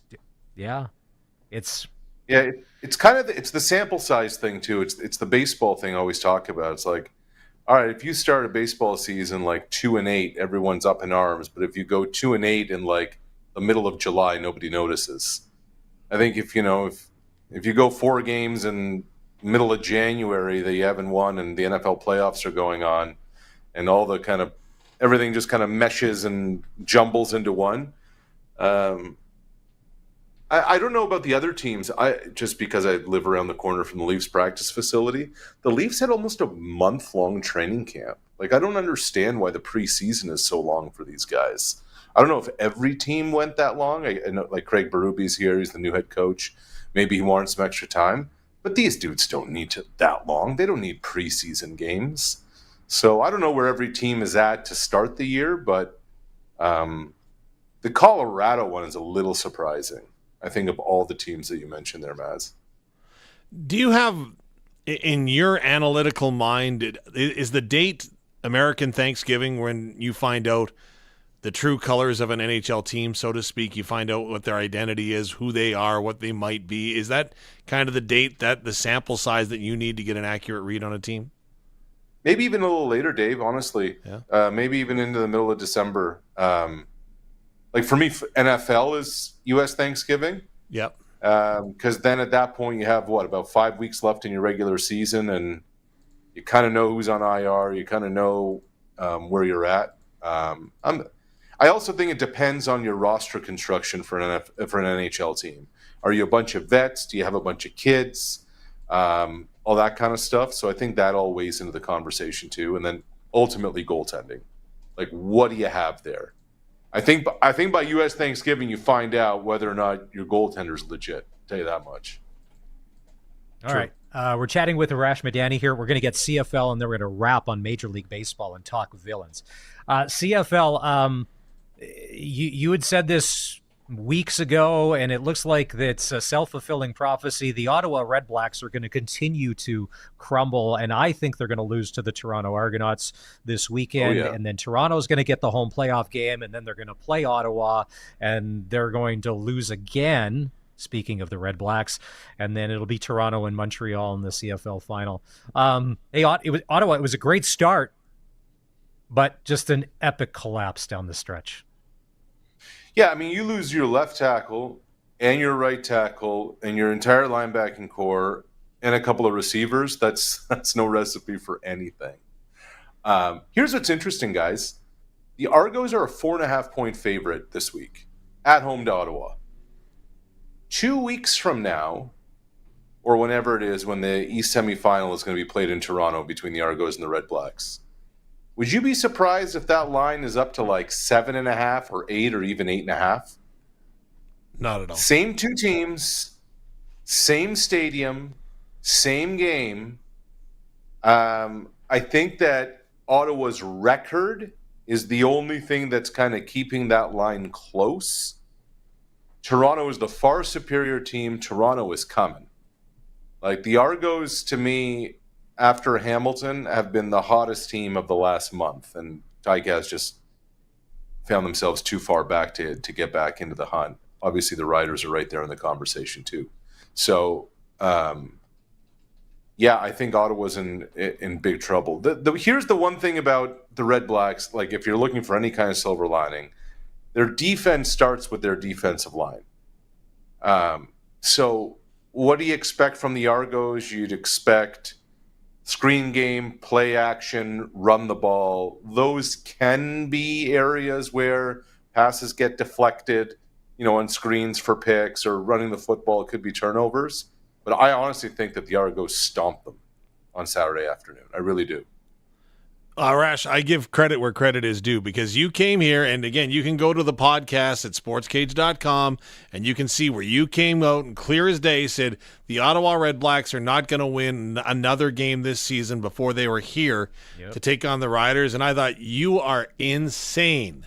This team is better than that. And yeah, I knew they were banged up at the time, but I still just wasn't buying what you were selling. But now it just doesn't seem like anything can go right. And do you think Drew Brown is the solution at quarterback for that franchise?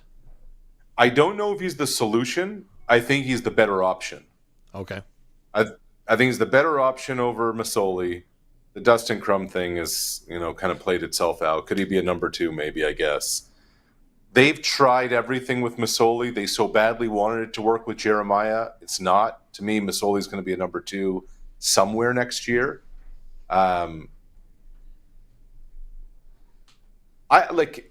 started the conversation today saying, there might be 15 good quarterbacks in the NFL. I take the under there. And so if there is not a position in sports where there is so much demand with so little quality supply. And so I think Ottawa, I don't want to say they're stuck with Drew Brown. I think they have to continue to ride Drew Brown, because what else can they do? What's going to happen with McLeod Bethel Thompson? I don't know. What's going to happen with Vernon Adams this offseason? I don't know.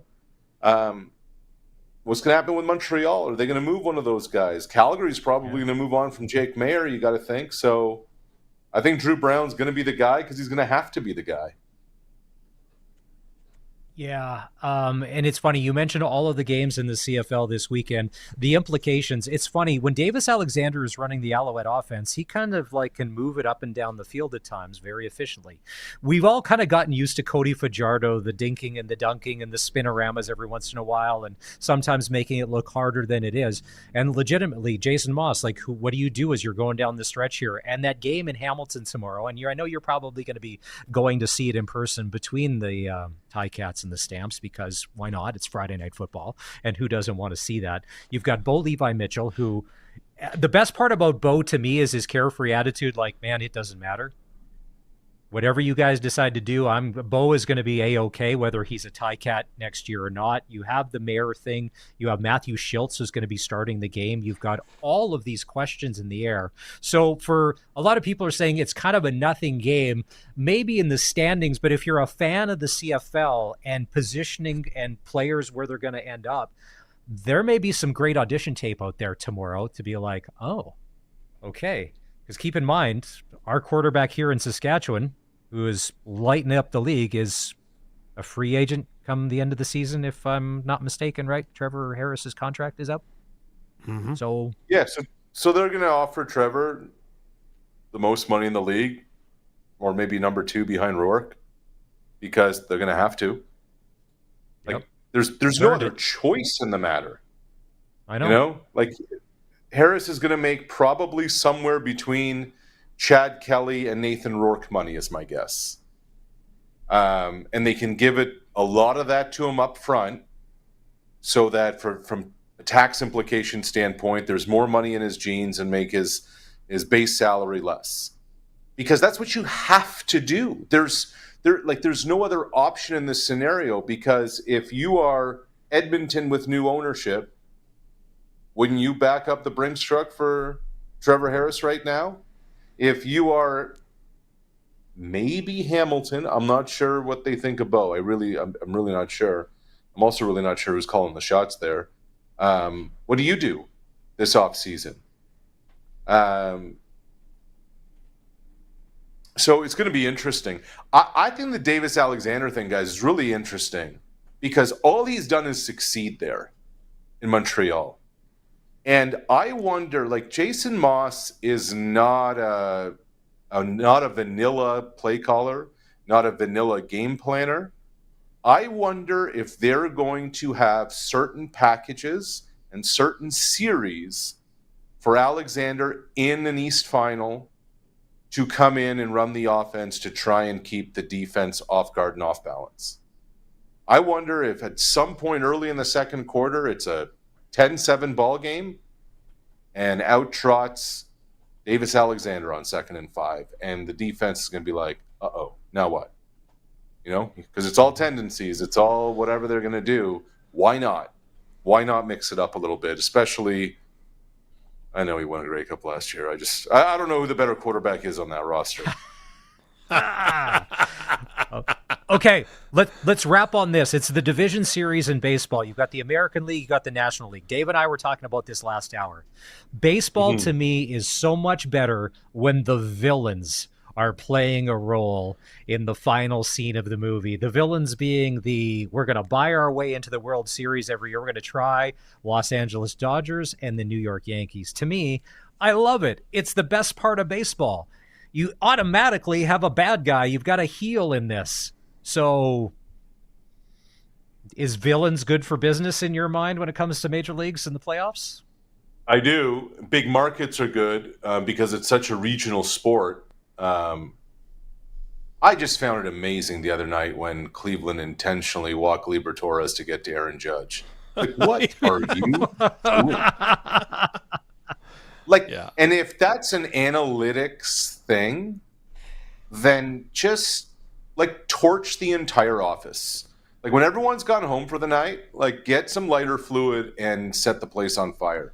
Because that's the stupidest thing you could possibly do, and to do it in the Bronx.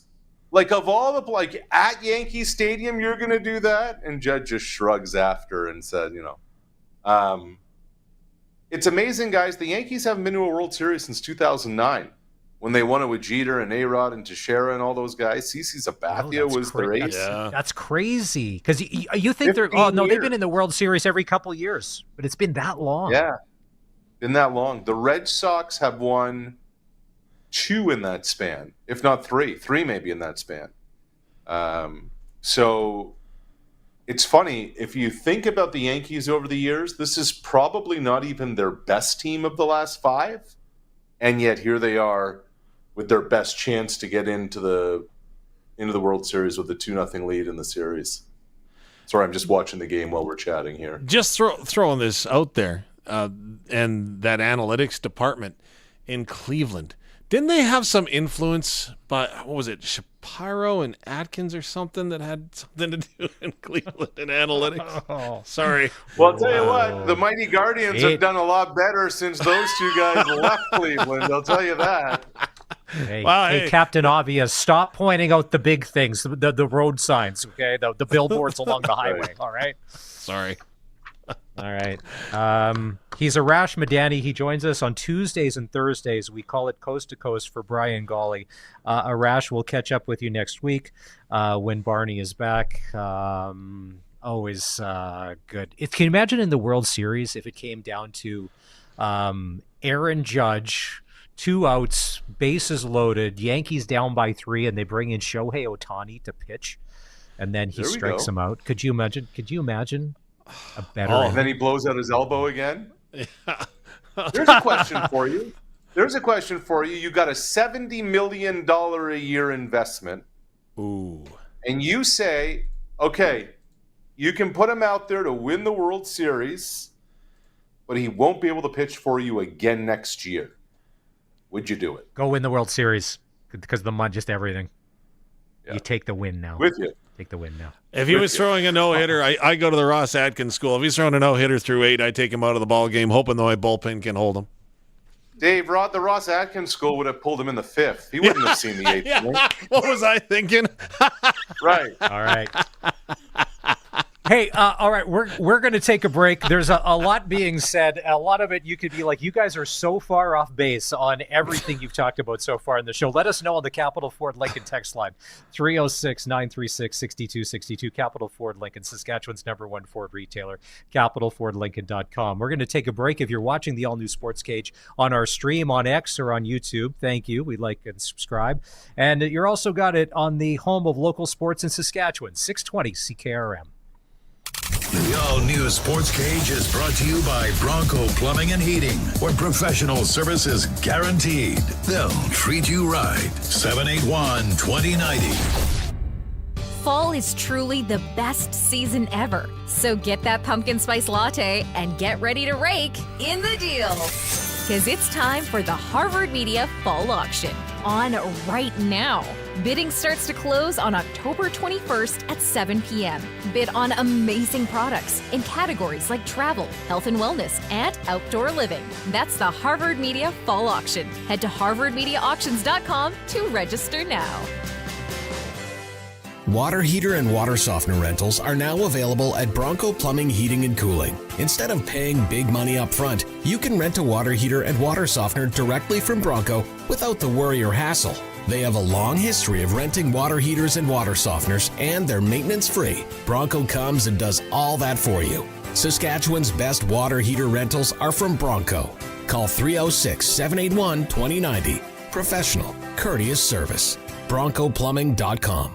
Sometimes everything can look perfect on the outside, but inside, things could definitely be better.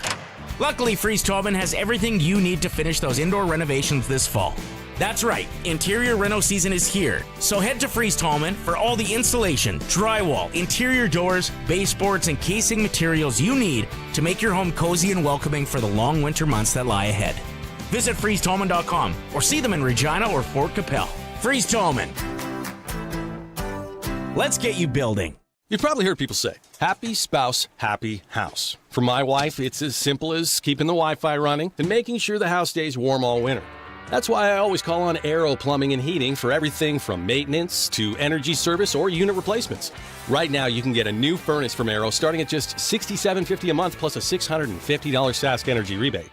That part keeps both of us happy. Call the straight shooters at Aero Plumbing and Heating or visit aeroplumbing.ca. Aero Plumbing, Heating, and Air.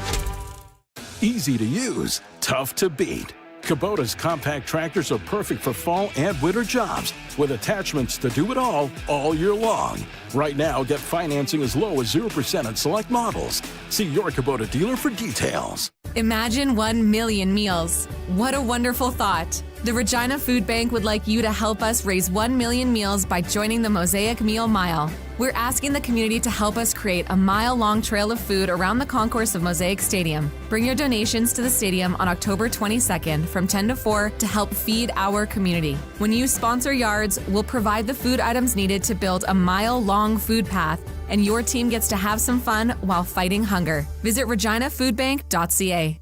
Hun, I'm starving. What do we have to eat? Avoid the annoyed. Western pizza. I really don't feel like cooking today. Avoid the annoyed. Western pizza. I want lasagna. I was thinking Caesar salad and garlic bread. I had my heart set on chicken wings. Avoid the annoyed. Western pizza. Avoid the annoyed with Western Pizza. Big on toppings, big on taste. Dine in or take out. Order today. Western pizza. Welcome back to the all-new Sports Cage. Connect with the show. Call 1-866-767-0620 or text 306-936-6262. Hey, Dave, growing up as a kid, what kind of music was played in the house? Because at our house, and obviously it was AM radio. I mean, growing up, it was always country music. Like that's why I'm a country music fan today, because that's all mom and dad listened to was country music. 100% all the way country music, yeah. So it's funny, this Saturday night at Casino Regina, Golden Ring, the story of George Jones and Tammy Wynette is on stage. I am this close to buying tickets and dragging my wife to it, who does not like country music at all. She would go out of, I think, but I'm like, and if you saw it last year, within the past year or two on Showtime, which was on Crave, they did the George and Tammy, the 6-episode show. I thought was incredible. Man, what a love story. Crazy. They're both crazy, both nuts, both hooked. Besides being incredibly talented, both of them, they just had that fiery, combustible personality, both of them, with their addictions and their problems, that they were the perfect match for a while, for as long as it lasted. But when it burned hot, it was outstanding. Some of the work. What was it? So the Johnny Cash biopic, who was that? Was that Reese Witherspoon and Joaquin Phoenix? Yeah, he didn't win the Oscar that year, and she did, and he should have. He was incredible in that. I can watch that movie too anytime, by the way. Yeah, absolutely. Probably Speaking one of my awards, favorite. Sorry, go ahead. Okay. Well, no, I was going to say, like, when it comes to George Jones songs, a lot of people are going to say, like, the ultimate country music song, the best of all time, is "He Stopped Loving Her Today" by George Jones. That's kind of up there in elite territory. But to me, and there's a whole story behind that, how it took months for him to record because it was so sad and singing. To me, the song where the emotion in his voice just gets me every time is "Grand Tour." To me, Grand Tour is That's got number ones at one written all over it. Hello, Colin Love.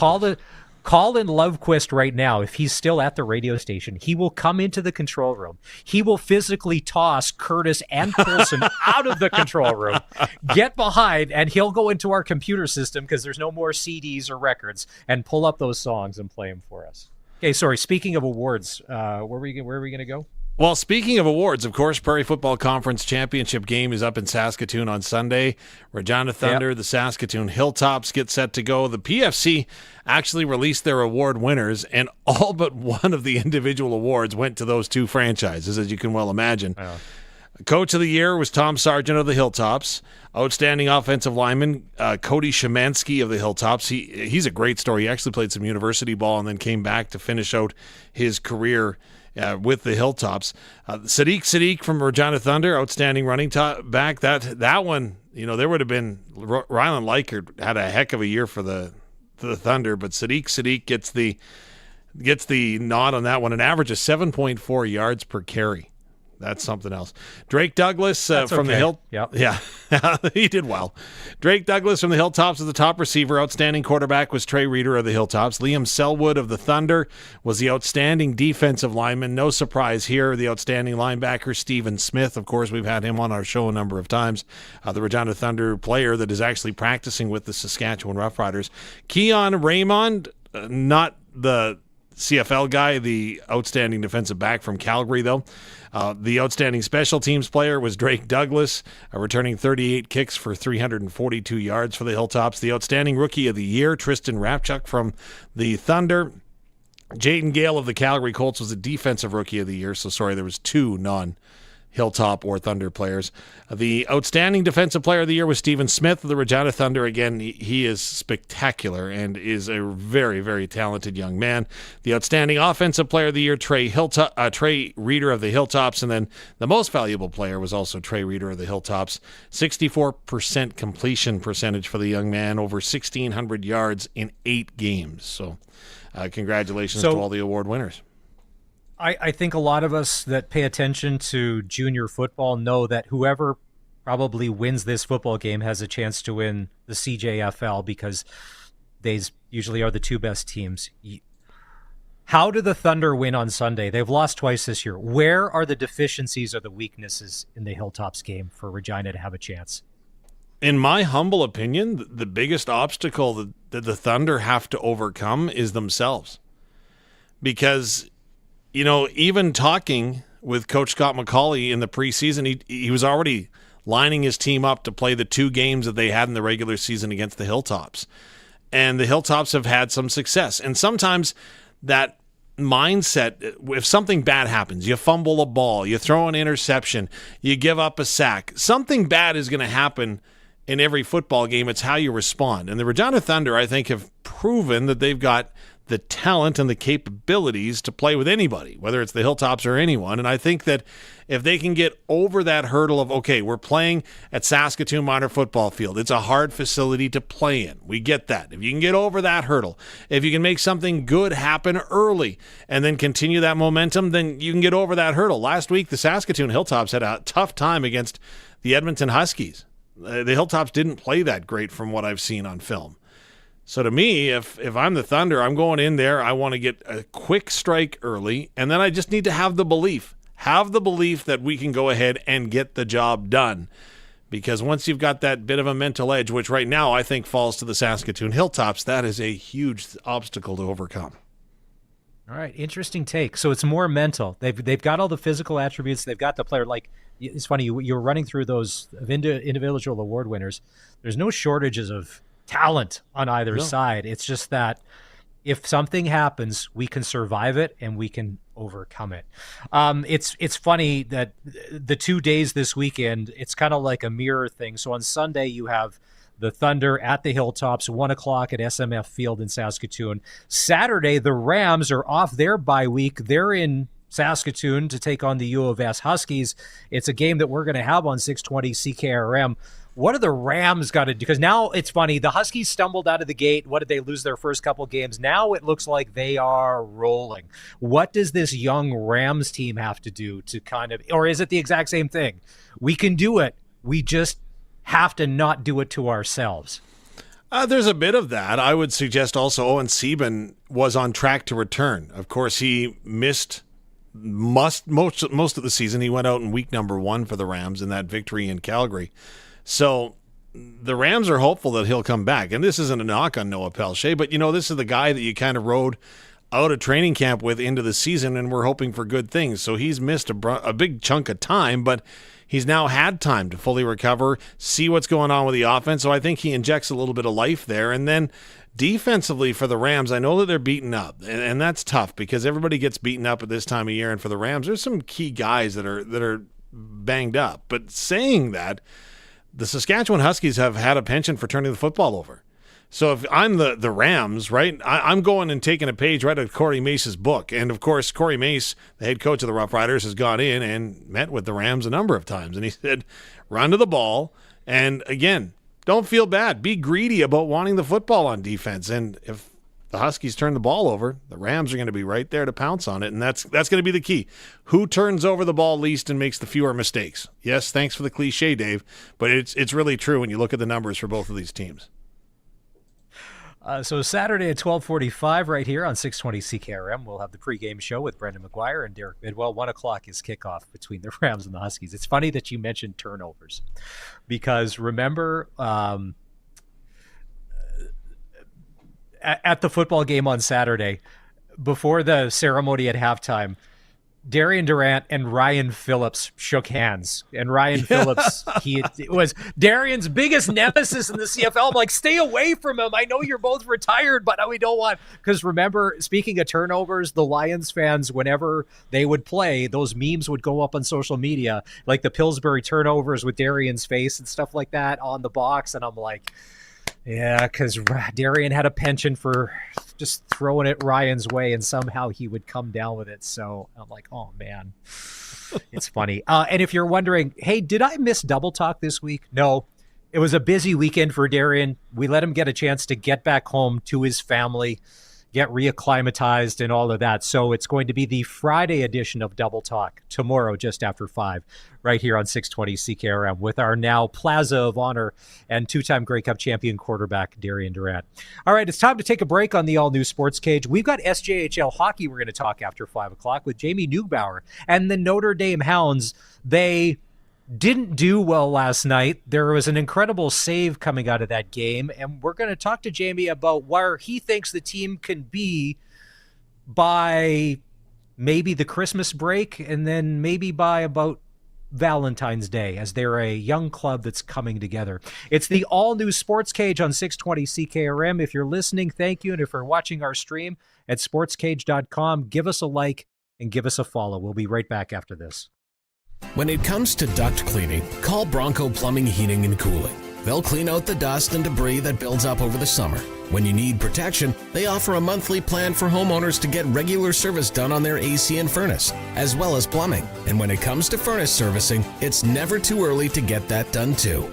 Bronco will service your furnace and have you ready to go before winter hits. Consider it today, so you can rest easy tomorrow. Learn more at broncoplumbing.com. Step right up to the greatest auto sale at Capital Ford Lincoln. See the amazing weekly Ringmaster specials. Find a better deal on any new Ford and we'll give you $1,000 in cold hard cash. Introducing Cash for Clunkers, guaranteeing a minimum $3,000 for your trade. Bring the whole family down for food, games, and your chance to win thousands in amazing prizes. Hurry, hurry, hurry to the greatest auto sale at Capital Ford Lincoln.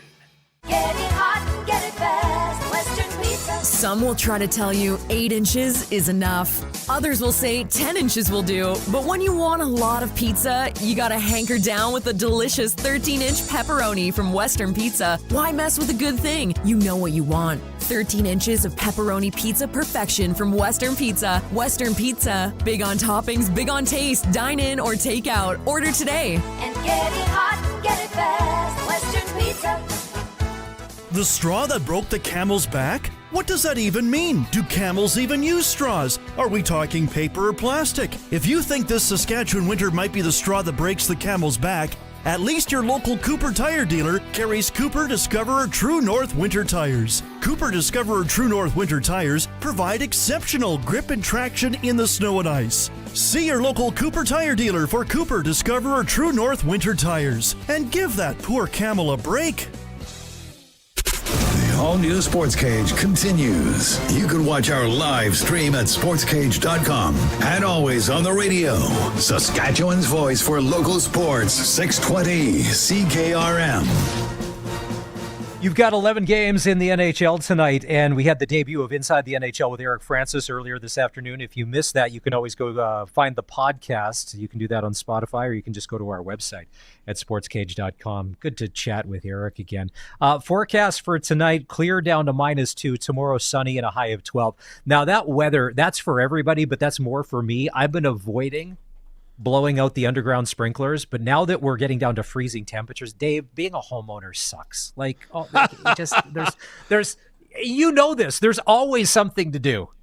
There's always something to do. And then the kids were splashing water in the second floor bathroom, and it went through the vent, and now there's a stain on the ceiling in the kitchen, and I'm like, oh man, and yeah. Well, it's funny that you mentioned the sprinklers, right? Because you never want to do it too early. But then you also, right, you definitely don't want to do it too late. And then there's always the worry that you've got in the fall and just before you turn them on again in the spring, did I do it right? You know what I mean? Like, did something break? And right now out at Deer Valley, they're thinking, Heck with that. We don't care. They've gone ahead and they announced. Did you see this? They've announced that they're reopening this weekend. That's awesome. I know that I got buddies that are saying, yeah, I'll go out for a round this weekend. You can book online, deervalleygolf.ca. But yeah, they're reopening Friday to Sunday this week. Yeah, because I was talking with my wife, and she's like, well, we got to go get Halloween costumes for the kids. I'm like, well, I got to blow out the sprinklers. And have you seen the price of Halloween candy this year? Like, I get it. It's inflation. It's not new. It's been a dark cloud for the past 4 years or whatever. But that same box of 120 Nestle, with the Kit Kat and the Aero and the Coffee Crisp, remember that used to be $15.99? And now it's $26.99. And I'm like, oh. Well, you want to know stress. It's no surprise, right? We live in a new neighborhood, new to us. And so we don't know what to anticipate because where we were living before in Saskatoon, we would have 350 to 400 kids every year just because that was a neighborhood. And we had a whole bunch of stuff going on. So what do we do now? Like, we don't want to have too little, but we obviously don't want to have too much. Dave, here's the thing. And I don't win a lot of arguments when it comes to being married.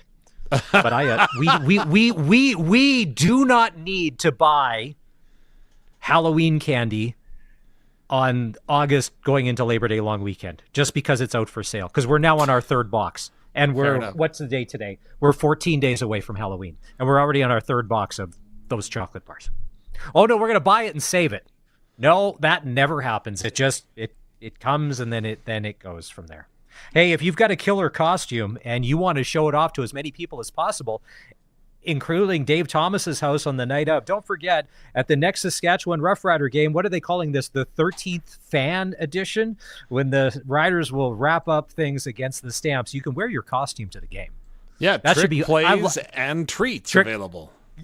And I do love, because some people will go out of the way. Now, the guy who I always have ultimate respect for, and it doesn't need to be this game, is the guy that dresses up like the Rider Pirate. He's at every game. He was at dinner with Doubles. So to me, but you just know there's going to be people to be like, no, this is my chance. Maybe I'm not every game dress-up person, but it's Halloween, and I'm going all out. Well, and Curtis just put it up on the screen as Colson's laughing, is the Luchas Purifoy, right? He comes out in the mask around Halloween and he puts it on. It's just, okay, sure.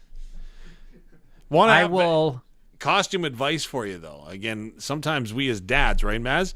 You have to go ahead and you have to take the reins when it comes to taking care of the Halloween in your home because you just never know. And the worst one was my dad dressed my brothers and I up as clowns, and he couldn't find the makeup that Mom had got to put the clown face on, so he used her lipstick for a week. We had to go to school with so there you go. Word to the wise, gentlemen. Don't do that. May seem like a good idea at the time, but don't do that. So are you going to weave this into your Weyburn High School story of dancing with other linebackers in gym class wearing lipstick that you couldn't wash off? No. But in Weyburn, if there's somebody right now, I bet you they come in on the text line and they will remind me of the time that they had to call in like all kinds of police officers and the riot stuff from around because there was an egg fight over Halloween in the bustling metropolis of Weyburn. It was bad. T-shirts were made. What? Well, I survived the big egg war of whatever. I can't remember what year it was. But then, of course, the front page of the paper, you know what that was, right? Front page. See, but that's back in the days of Halloweening where people used to give out apples and pennies and all of that. Now, my kids nowadays would just automatically assume that's garbage. You can't do that anymore. You can't make somebody a caramel popcorn ball and put it into a Ziploc bag and say, there you go. Like they would throw it back at you, and to do that.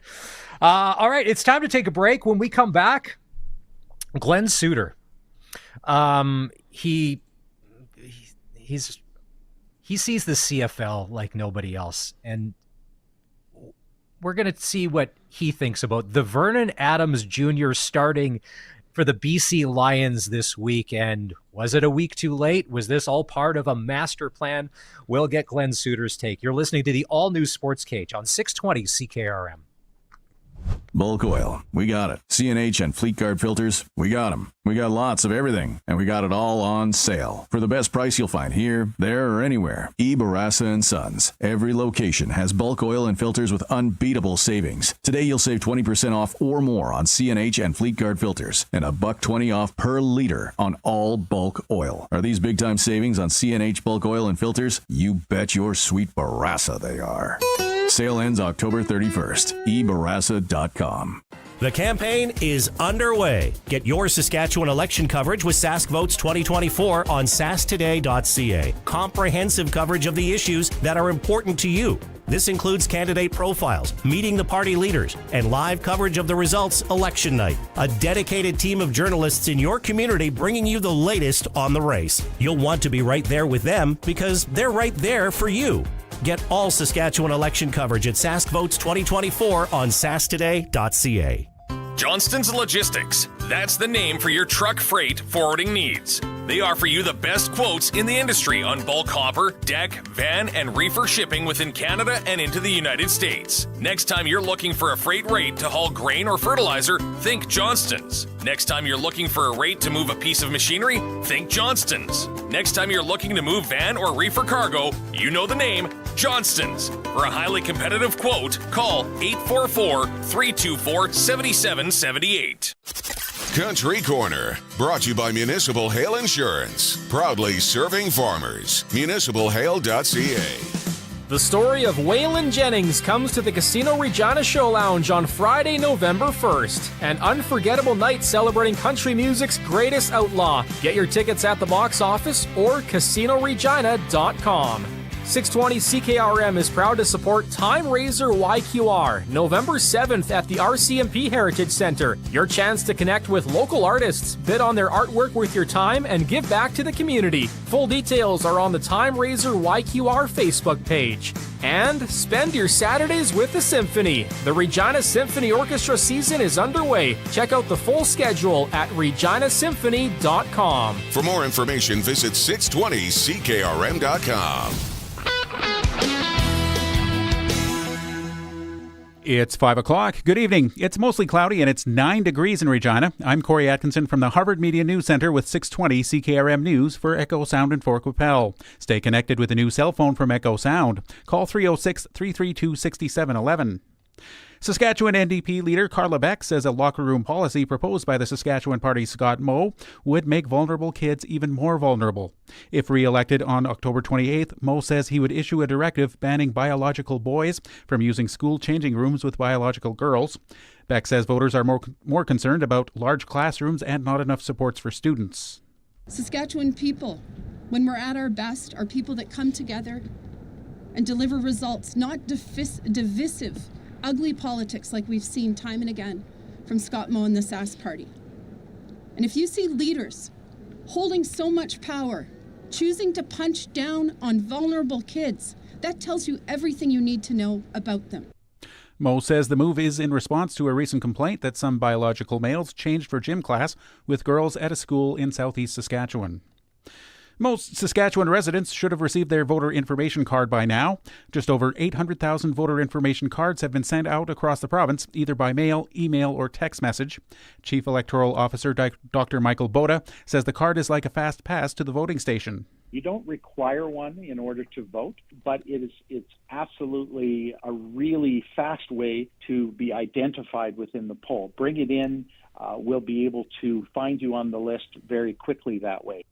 If you don't have your voter information card yet, you can let Election Saskatchewan know or visit their website.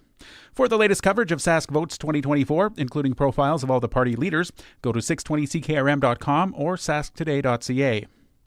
Craig RCMP say they are still currently at the scene of a serious collision on Highway 2 west of Chamberlain, approximately 1 kilometer north of the Highway 2 and Highway 733 junction. They said both southbound and northbound lanes are currently closed. Detours are in place, but motorists should expect delays in the area.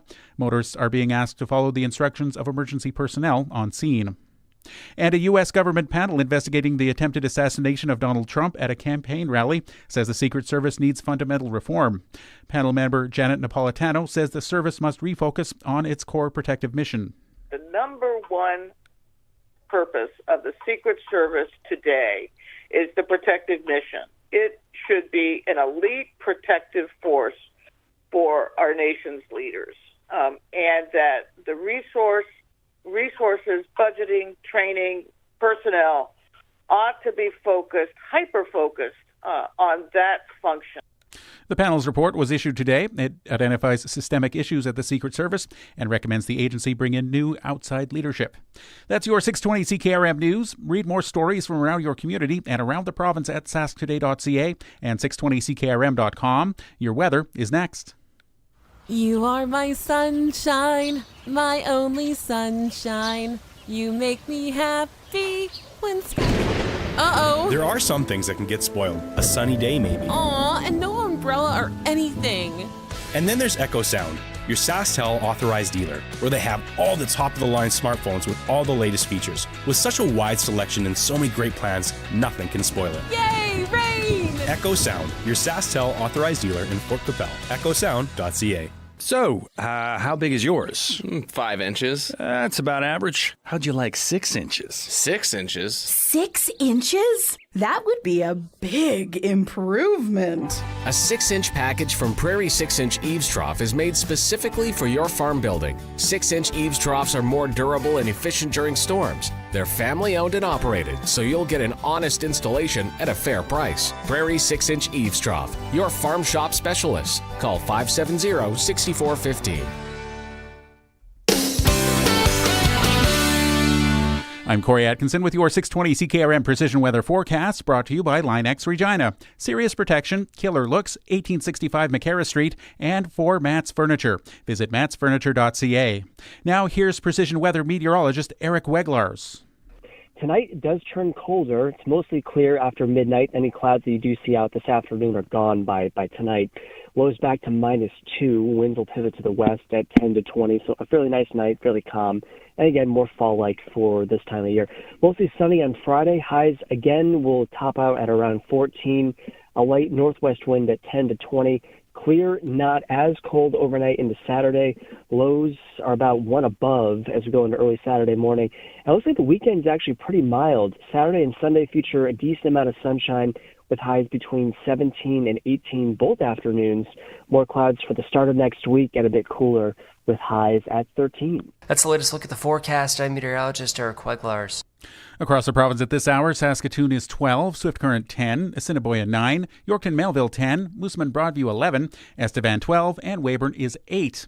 At this hour in Moose Jaw, it's cloudy. Winds are from the northwest at 31, and it's 10 degrees. Regina is mostly cloudy. Winds from the northwest at 32, and it's 9 degrees. For more local news that matters to you, subscribe to the daily newsletter at sasktoday.ca. He's at it again. Matt's sharpening his pencil to save you big money at Matt's Furniture. From now until October 30th, save more with the Autumn Sweet Savings Event. Buy any 2 qualifying Whirlpool or Maytag kitchen appliances, like the Maytag Smart Electric Range with indoor grill, just $16.99, and save an extra $150. Buy 3 or more qualifying Whirlpool or Maytag appliances and save an extra $300. Matt's Furniture in Fort Capel, Kamsack, Melville, and Foam Lake, or online at mattsfurniture.ca.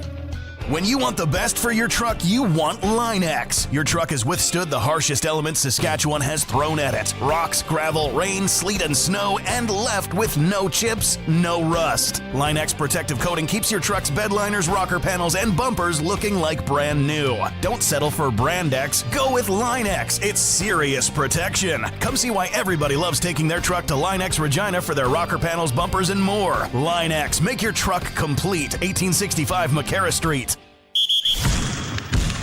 Broadcasting from Century Studios in downtown Regina, Harvard Media presents the all-new Sportscage, where Saskatchewan comes to talk local sports. Brought to you by Access Communications, trusted in rural Saskatchewan for internet, TV, and home security. Be a part of the show. Call 1-866-767-0620 or text 306-936-6262. The all-new Sportscage. Streaming at sportscage.com and on the radio at 620 CKRM. There's one game in the Saskatchewan Junior Hockey League tonight. The North Battleford North Stars are in Notre Dame to take on the Hounds. Face-off is going to be at 7:30, and in about a half hour's time, JB Newbauer, play-by-play voice of the Notre Dame Hounds, will be joining the show. It's Maz and Dave Thomas filling in for Barney. He's going to be back next week. All right, I have a legitimate football question, and it will all tie into yesterday. So, Colson, let's get to this. Let's talk with Glen Suitor, our guy on the CFL. The all-new Sportscage with CFL and Saskatchewan Roughrider legend Glen Suitor is brought to you by Quality Tire. With 9 locations across Saskatchewan, visit qualitytire.ca. Hey, Suits, for everybody out there that is watching and listening, can you explain what is the Oklahoma drill in football? Well, it's not fun. Let's put it that. Let me start with that. It is a physical drill where you're in a circle and you circle the guys up. There's one guy in the middle, and that guy will change. And then the coach will call out a number or a player, and you have to square up, turn, and find who's coming at you. You make contact, and then the next guy comes. And the coach can speed up or slow down that process depending on how the guy that's taking those hits is doing in the middle. So it is a very physical drill. There's different versions of it, slightly different versions of it. But it's kind of one you do early in training camp. At the pro level, you're not testing toughness. So if you get to the pro level, you're tough enough to play football. But at the lower levels, you see that early in training camps because you want to set the bar for the expectation of the physicality of the game. Okay, quick question. Does it hurt? Like, it can be painful, right? Like, you can get your block knocked out. Okay. Now here's the reason why. You can get knocked on your butt because that circle, if you are looking ahead and the coach yells out a name and you can't find the guy in time and you just turn around in time to barely brace yourself, you're going to take a good hit. I mean, they're coming from 5 yards away almost. So it's a physical, reaction type of drill that you have to be on your toes or you can get knocked around pretty good. Now, as far as, does it hurt? Not really. You're padded up. I mean, kids love it. I mean, you love to hit each other. I mean, that's part of the fun of it. So here's the reason why I ask. Yesterday, Barney and Sharky had Jermarcus Hardrick of the Saskatchewan Roughriders come in and co-host the show for 2 hours between 4 and 6. And apparently, when he came in to the Century Studios at 620 CKRM, he said to Curtis, who is our technical producer, Curtis, I don't want to misquote you, but basically he's like, you look like you're a big guy. I want to run the Oklahoma drill against you. And I was like, that's probably not a good thing. Yeah, I was. You do not stand a chance against that mountain of a man. Even if he was going at a quarter of a speed, you are not coming out of there alive. Yeah, no, I'm not exactly like a small guy. Like to put it out there for the people in Radio Land. I'm 6 foot and I'm like 200 pounds. Okay. Don't want to do the Oklahoma drill though. Not against Jermarcus Hardrick, No. He's only on one leg and he'd probably still throw you around. We're talking 350 there, at least 350. I know, and it's funny, and you watch the interview, and he's such a nice man, and he's so well spoken. I was like, well, I wonder if he was just marking territory when he came in to be like, yeah, me and you, Oklahoma, and just to like, listen, this game is about intimidation, Suits. You know that. If I'm living rent free in your head, whether I'm a yard off the ball or 5 feet away in a radio studio, I am going to dominate and I am going to win. All right, let's get to some football. The big news. What I think was big news, and maybe it's a week too late, the BC Lions have announced that Vernon Adams Jr. will be starting this weekend when the Montreal Alouettes and the BC Lions clash. Mm-hmm. Was this on the right timeline, or was this a week too late? Because remember, a week ago, they were playing for a home playoff game at Mosaic Stadium in Regina, and the Lions did not look good last Saturday. Yeah, there's a lot of meat on this bone, and let's start with the fact that what's happened with the Lions and the inconsistency with the Lions has actually not a lot to do with Nathan Rourke's play. I mean, that play in the second play from scrimmage in Regina was a great example of kind of what's happened when this team has played poorly, and it's played poorly too often over the last month in Vancouver. And, you know, when it bounces off a receiver's chest into the hands of A.J. Allen, who takes it to the house. I mean, you know, Nathan Rourke can't throw it any better than that. Now, I'm not building an alibi for Nathan because, you know, this move, I think, from Coach Campbell was inevitable with the way the team's going because of what he said when he signed Nathan Rourke back. I mean, Coach Campbell at that time said the only reason or the only way I was going to be okay with this signing was if Vernon Adams was part of our plans and part of our team. In other words, we might go with almost a 2-quarterback system. That's where he didn't say that part, but I read between the lines in his statement that that's what he was implying, that he believed in the 5-1 start of Vernon Adams and Nathan Rourke's upside and potential is through the roof great. So, you know, bring those two guys in. We've got two legit starters. They're both going to be part of it. He's not training VA. So now, after losing the way they've lost over the last few weeks, especially the Regina game, I mean, that game in Saskatchewan, they just, you know, come on, that wasn't that. I hate to say this because you hate to think that the effort wasn't there, and I don't want to take anything away from the Rider win, but that was bad. That was maybe their worst loss of the season. So I'm not surprised by the change. I will say this, guys. I just talked to Vernon Adams literally an hour ago, and as much as I still believe, and my narrative on Nathan Rourke won't change, I believe Nathan Rourke will lead whomever he's leading. If that's BC for the next few years, he's going to lead them to a championship. I am convinced of his skill. I'm convinced of his fundamentals. I think he is a championship caliber quarterback. And that's a very small sample size to say that, but I truly believe Nathan Rourke can be that guy.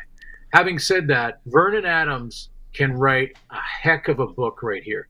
I mean, if you guys go and talk to young kids and Vernon Adams wins this game against Montreal, finishes the regular season, starts in the playoffs, and takes them on a run to the Grey Cup at home as the starter after how he handled the whole transition with Nathan Rourke coming in, that is a story of team-first mentality and leadership, of perseverance when something is out of your control, a decision is out of your control. He was hurt when Nathan first got to Vancouver, so the first 2 games, he wasn't available anyway.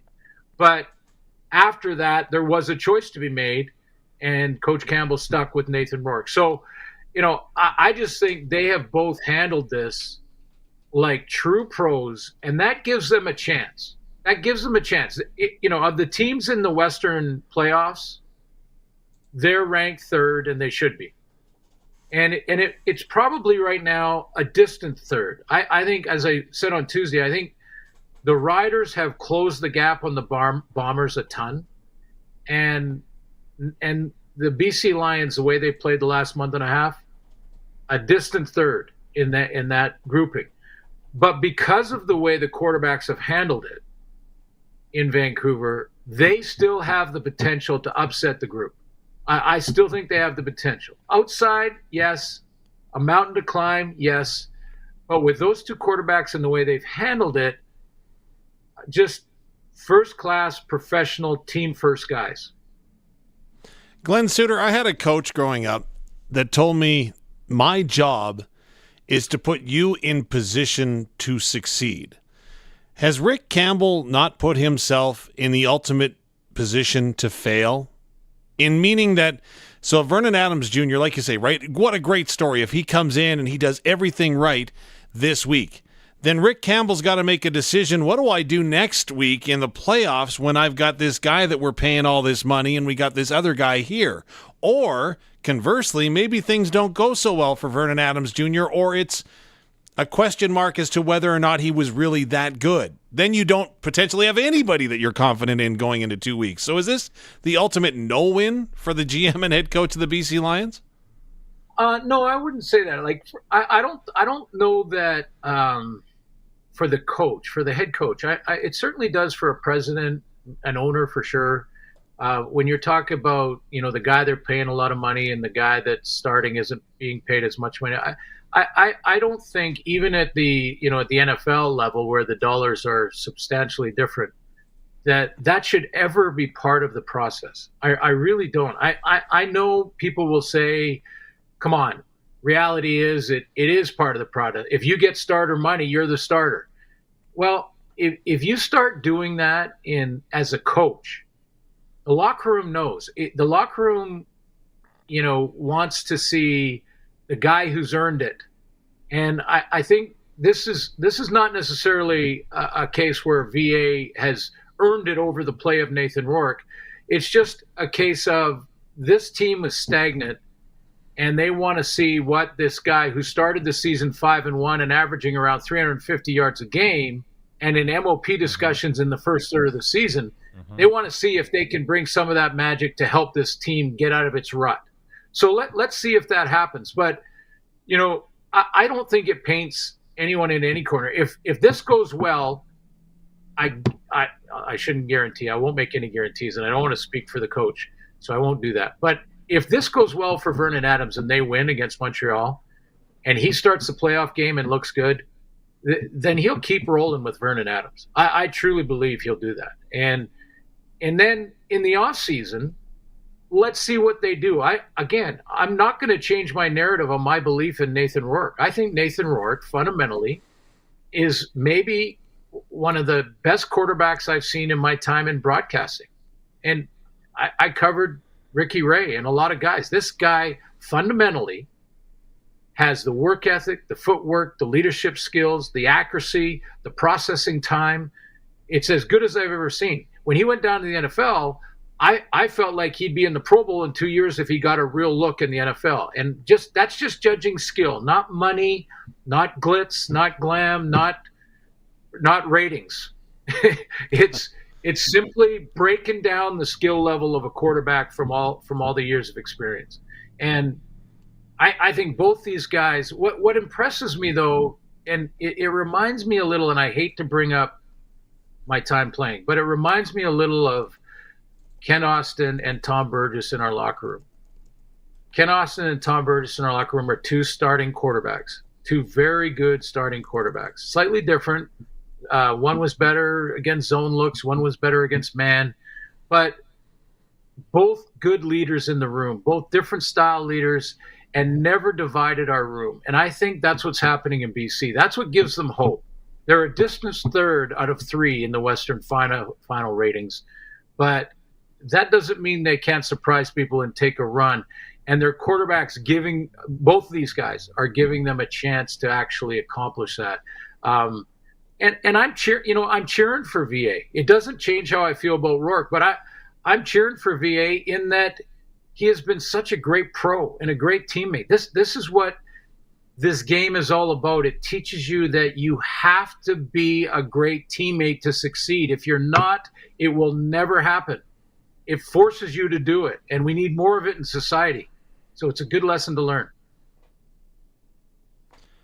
Okay, moving on to this week. And again, I love your thoughts. Thanks, Glenn. And, this is where I give you and Luke the ultimate respect. You've been there. You've done that. You understand what it means to be a professional football player and inside the locker room. Tomorrow in Hamilton, the Calgary Stampeders take on the Hamilton Tiger Cats. Now, the game doesn't mean a lot in the standings, but obviously we in the media, right?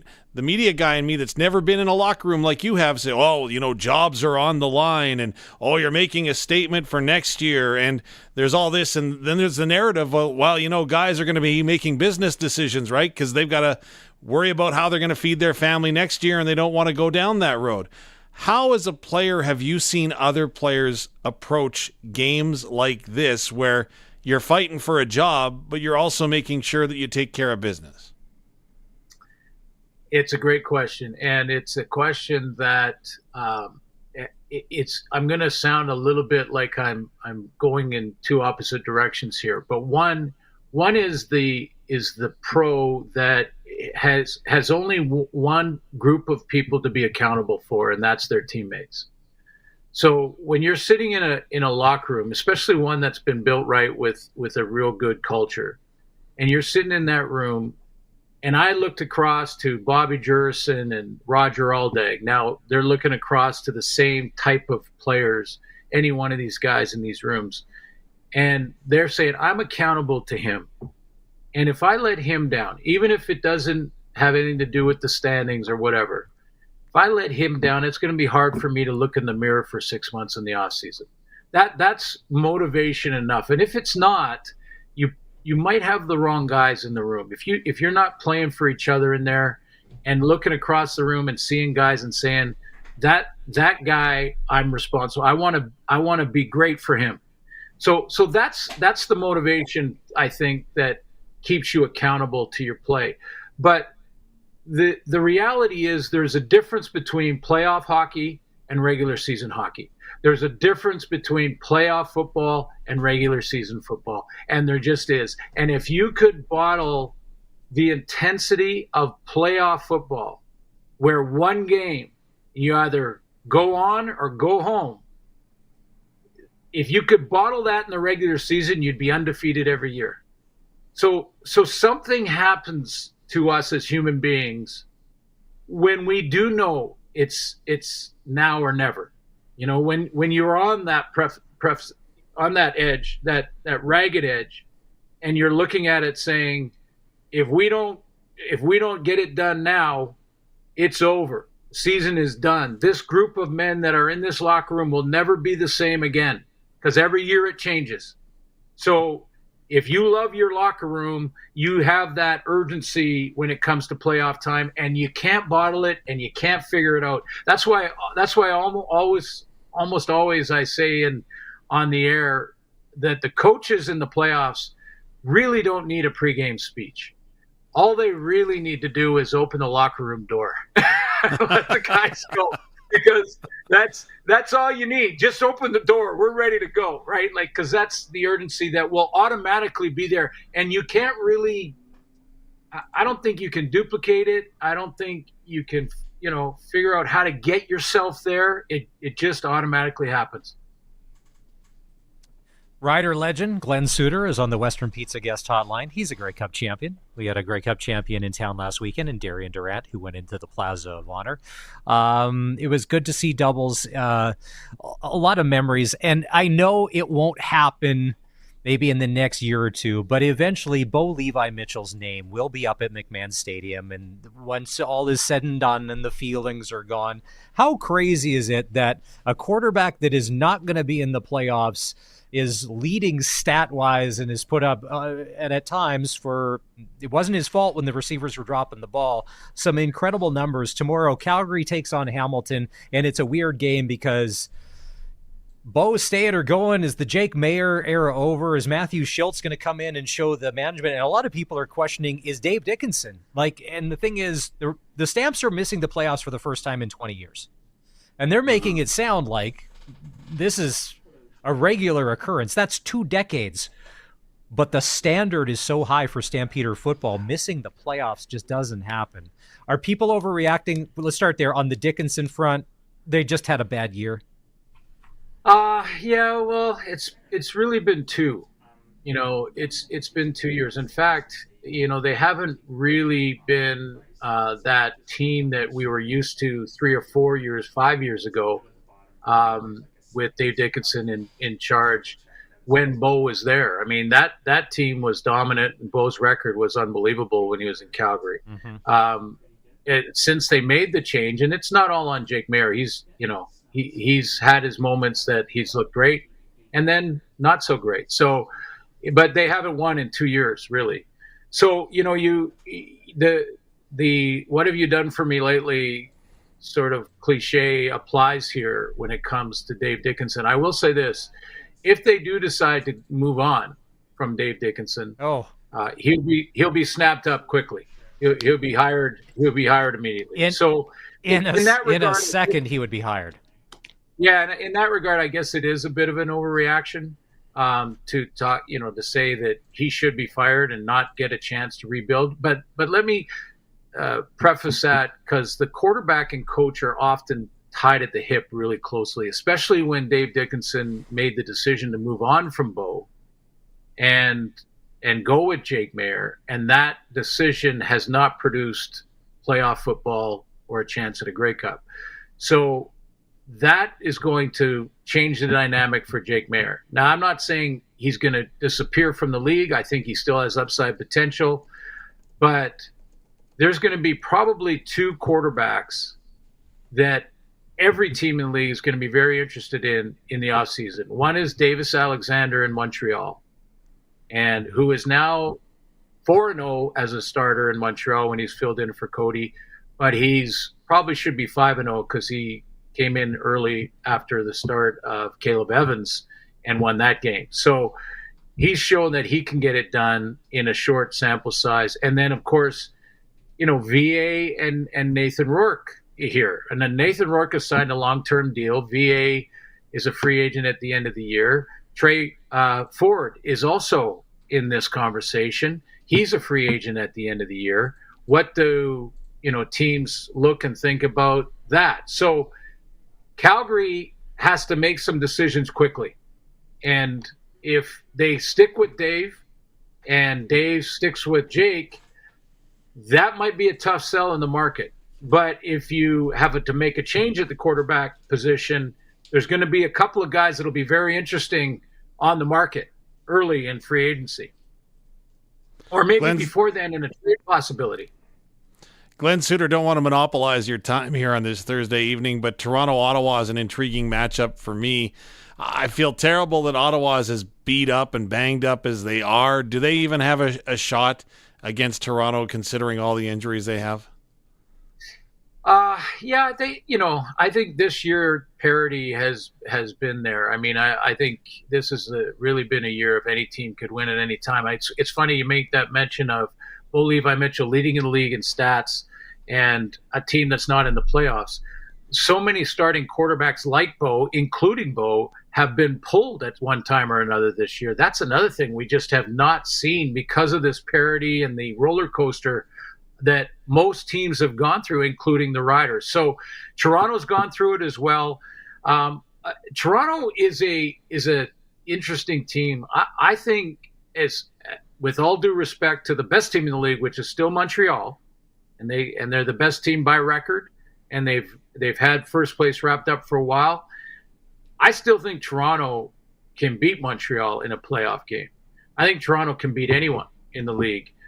And it starts with the physicality of the defense, because at some point this time of year, you've got to stop the run. I think the Toronto defense has been the one defense that's consistently been able to do that. It's even against Winnipeg and Brady Oliveira, and that's their bread and butter. So, I think Toronto is really intriguing. If they're underdogs and you're putting $5 on a game, and they're underdogs, Toronto might be a good bet. They won't be underdogs against Ottawa, obviously, but I just, and that's a big game, because if Toronto wins that, they get home field. All right. Are you working the BC game on Saturday against Montreal? I am, and I got a chance to talk to both coaches today, and both are saying, both could actually rest starters. BC cannot improve their playoff positioning, and Montreal has been in first for 2 weeks.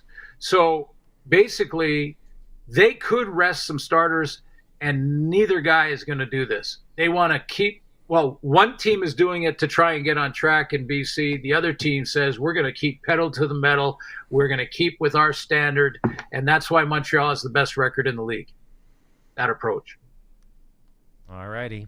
He's Love one it. of the best, and he's ours. He's part of the Sports Cage. It's Glen Suitor. If you missed any part of this conversation, you can always go back and catch the podcast for Glen, Arash Madani, or Eric Francis, who we had on earlier talking about the NHL, and you can get all of our podcasts at sportscage.com. Time to take a quick break. When we come back, Saskatchewan Junior League Hockey. There's only one game tonight, and it's in Notre Dame. We'll check in with the play-by-play voice of the Hounds next on 620 CKRM. The all-new Sports Cage is brought to you by Busy Bee Doors. Busy Bee will repair or replace your residential or commercial garage doors so you don't get stuck in or out. Catch the buzz. Busy Bee Doors, the garage door specialists. The straw that broke the camel's back? What does that even mean? Do camels even use straws? Are we talking paper or plastic? If you think this Saskatchewan winter might be the straw that breaks the camel's back, at least your local Cooper tire dealer carries Cooper Evolution Winter Tires. Cooper Evolution Winter Tires provide exceptional grip and traction in the snow and ice. See your local Cooper tire dealer for Cooper Evolution Winter Tires. And give that poor camel a break. LDC Yorkton is expanding to meet the canola needs of tomorrow. When you call Louis Dreyfus, you get a name you know and trust. A combined 150 years experience with our marketing team. LDC have canola delivery options that get you in and out in the month you contract, plus paper blend moisture and green. Louis Dreyfus, Yorkton, 1-877-782-8882. That's 1-877-782-8882. Or visit ldcyorkton.com. The next item up for auction is entry to the Canadian Western Agribition. We'll open up the bidding at $25. $25, $25, $25. Who will give me 20? $20 bid, 20, 20, 20. Do I hear 10? $10 bid. Who will give me 10, 10, 10, $10? Who will give me zero? $0 bid. Zero, zero, $0. Going once. $0 going twice. Sold for $0.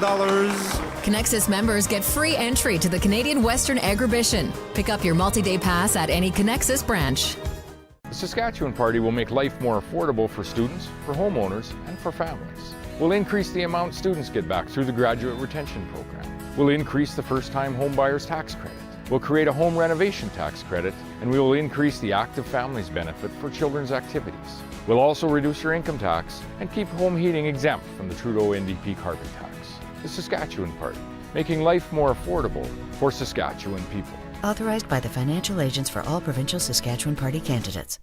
The all-new Sports Cage. Watch our live stream at sportscage.com and on the radio at 620 CKRM. There's one game in the Saskatchewan Junior Hockey League tonight. He's going to be a busy guy, but we got him for a few minutes here. The North Battleford North Stars are in Notre Dame to take on the Hounds. It's a 7:30 face-off. We're joined now by Jamie Nugenbauer, the play-by-play voice of the Hounds. Now, taking a look at the standings, Jamie, we're 10 games in the Nutrien division with a 2-8 record. It's probably not the start that you envisioned. When we had Wade Klippenstein on earlier, we had talked about how teams had been practicing for a while before the Hounds were able to get their squad together. Is this a matter of they're basically getting through training camp to where other teams are to this point of the season and they're just finding their way? I think at this point in the year, it's still early for everybody. It doesn't matter what your training camp is. We've also seen a lot of roster turnover throughout a lot of teams in the SJHL, so I wouldn't really use that as an excuse, to be honest with you. I think this is a very young Notre Dame team, as they usually are, as Dave will attest following the league for a while. They're always, either the youngest or one of the youngest teams, and how long does it take a rookie to get used to junior hockey, be in the Western League, be at the SJHL, replacing 19, 20-year-olds, 20, 30 games maybe, before they really get a grip. So, I think the little details and little elements of the game that you need to do on a consistent basis to win hockey games is what's escaping them. It's maybe not so much the training camp element. You think the Melfort Mustangs, for example, last point here, they went all the way to the Centennial Cup finals, right? They lost in the finals to Collingwood in Oakville, and they started training camp a day after the Hounds. But a lot of people have the Melfort Mustangs number one in the SJHL in the power rankings. So, I don't know if I'd take that necessarily as a premise, but, maybe there's something to it. It's a young team. That's the bottom line, really. Jamie, I don't know if it's me or not, and you alluded to the roster moves. Does it seem like there is a lot more roster moves to start this year than there normally are? Yeah, I like it's hard to say. I think it really has more to do with the fact that coaches are just not thrilled with their teams to start this year. Some years you have kind of 1, 2, 3, maybe super teams that are stacked and built for a year, and they get, or their roster a little bit more continuity to it. So this year, there really isn't that super team. We saw Flin Flon a year ago, saw Battlefords 2 years ago, we saw Estevan 3 years ago, and a few teams below them in those years. There really isn't that team this year. So, in a short answer, Dave, yes. So the North Battleford North Stars, making headlines early on in the season. They lose their coach and general manager, and it was just, the press release was put out, and there was, for whatever the reasons, and nobody knows, I'm sure there are people are, but then you have Martin Smith, who, and when I read the press release, so he is a North Battleford North Star legend. What is he going to bring as head coach and GM to this team? Because they're only a couple points ahead of you in the standings. It's not like they're, shooting out the lights so far this year. Yeah, I mean, well, first of all, he's just the head coach. The Wiley Riendeau, their longtime scouting guru, genius, really is actually the general manager now. But that all to be said, the Battlefords North Star started the year 0-2 under Gary Childerhose, and it didn't work out clearly there with Gary, and he had his issues and reasons why he took off. But since then, Battlefords has been 5-1-1. They're one of the few teams in the league that haven't lost a game in regulation when they score the first goal in a hockey game. I know it's still a small sample size. So, actually the Battlefords North Stars are ticking along just fine. They still have guys with that championship pedigree from a couple of years ago that also went to the Centennial Cup finals and also lost to the Centennial Cup finals that year to the Brooks Bandits. That was in Portage in Manitoba. But certainly, their roster, their leadership core has carried them well. And the big thing, and Dave knows this, this, Maz, it's all about goaltending, right? And the Battlefords North Stars, their goaltending was just okay, we'll say, until yesterday, when Gets Who arrives is Justin Merrick, who has significant Western Hockey League experience with the Portland Winterhawks, and he was terrific yesterday. I know the scoreboard, says 6-1, but the Hounds had 3-4 glorious scoring chances, including one that maybe is one of the best saves I've ever seen.